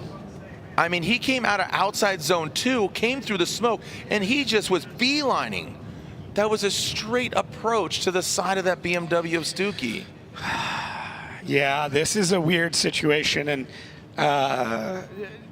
during practice yesterday, judges and a bunch of FD staff members, we were all chatting about, just the rule book setup and some different situations. And this is another weird one. And it's great to see both of them driving away. That is massive. Fingers crossed they're both all right, because that was a heavy hit. Thumbs up, but yeah, that was a hard hit. But I want to see what happened here. Yeah, at first glance it felt like two independent issues, but we'll see as we get through the replay what all happens. Stuckey's way up on the bank. Dylan's really pushing the pace, though. You can tell he wants to keep that proximity. Now we see both of them going off track, and it feels like Dylan, at first, once again, taking a look again, it felt like Dylan might have understeered here. The car does not come back around. Yeah. It doesn't. But the hard part is Stuckey is also. He was way off course. It would look like 2 tires off. Yeah. That's Dylan going straight into it, right? I don't think there's much of an argument there. Dylan's car does not transition back around. Now both of them did go off course before that. Stuckey kind of was leading Dylan off course. Dylan is trying to keep up with where Stuckey is going. And then when they came out of it, Stuckey gets into the zone, and I don't know if he was going to over-rotate. You can't predict and say this is what would have happened in that scenario. You have to work off of what did happen. Yeah. And what did happen is Dylan did make contact with Stuckey. This is going to be one of those. That accident, again, think about action reaction. So this is kind of, I wouldn't say it's a Masayama situation where he hit the wall and Cody couldn't go anywhere, but when you're that far off course, that absolutely messes up your flow. Yeah. So here's Stuckey overcooking it, going to outside zone 2. Here is the data here. I mean, nothing we don't know, but I mean, you look at it clinically like a little toy car, it shows you he just went super straight. But this is what's important to me is how far Daniel goes off. So Stuckey, watch him overcook it here. And you got to think as a chase car, like, how do I handle it? We saw the footage. So that's where it gets interesting for me. And here it goes. So Daniel Stuckey gets the victory over Dylan Hughes. Again, keep in mind, it basically, and Reese, over to you, dude. Yeah. Yeah, so what ended up happening, just kind of going on what you guys were saying, we do see that Daniel Stuckey does have 2 tires off. All right, it isn't a not zero. an incomplete, Yeah, just a massive mistake. So yeah, massive mistake. You can see Dylan Hughes is, saying, all right, he's 2 tires off. He's going to try to get into the pocket, and he goes for the transition, and we don't really know what happens there. You can see here on the bank, Dylan Hughes trying to get into the pocket.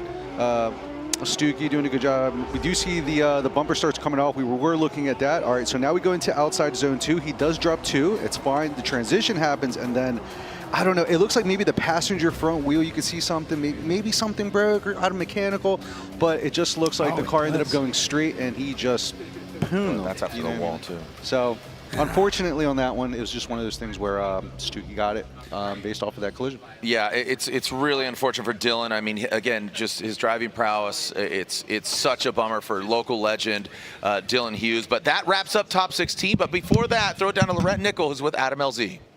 I wanted to catch up with Adam LZ. Yes, of course, we're going to see him in top 16.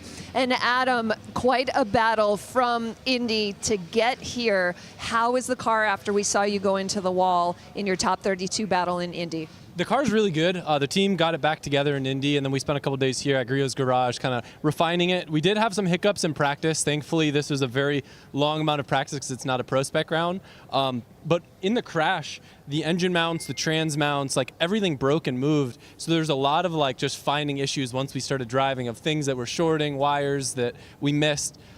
So practice, the guys had their hands full, but we got all our laps in, and it paid off because I feel really good out there. I love this track. People are great. Weather's great. I'm trying to take it to the top. What were some of the hiccups that you were dealing with that you have recovered on? Well, one fun one, I think one of our spares was either fatigued or something from a prior crash, and we actually had a full like wheel, hub, and brake rotor fall off on one of the runs. Kind of crazy. I didn't even realize it happened. And then other things like little electrical gremlins, like with alternators and things. But we got every lap done, so I'm glad it happened then, not now. Adam, thank you so much for the insight. We'll see you in top 16, guys. Thank you so much, Lorette. The signature smile there from Adam LZ. You could feel the energy coming off of him. Adam LZ will be going against Daniel Stuckey in the top 16. Our top 16 is set, and that culminates our Rockstar Energy Drink top 32. And we'll see you at our top 16 O'Reilly Auto Parts at 7 o'clock local time. So you got quite a bit of time. It's local time, 4:30. I'm going to go down to Chris Forsberg's pit, give out some goods. And again, thank you guys and gals. Jacob, thank you so much. Appreciate some tumultuous scenarios for some of the drivers. Again, DNS, Yeah. you know. It's one to talk about for sure. Yeah. One to talk about. But some great driving here. Yeah. Excited. Some amazing battles in 16. Notably, James Dean, we get to see him do battle for the first time, and he goes against Matt Field, the beast in the bay. Yeah, 13 battles between them over their career, and yeah, that's going to be a barn burner to say the least. Ooh, excited about that one, as you should be as well. 7 p.m. local time, our O'Reilly Auto Parts Top 16, the official auto parts retailer of Formula Drift. We'll see you here at 7 p.m. for round 6 of the Formula Drift Pro Championship continuation.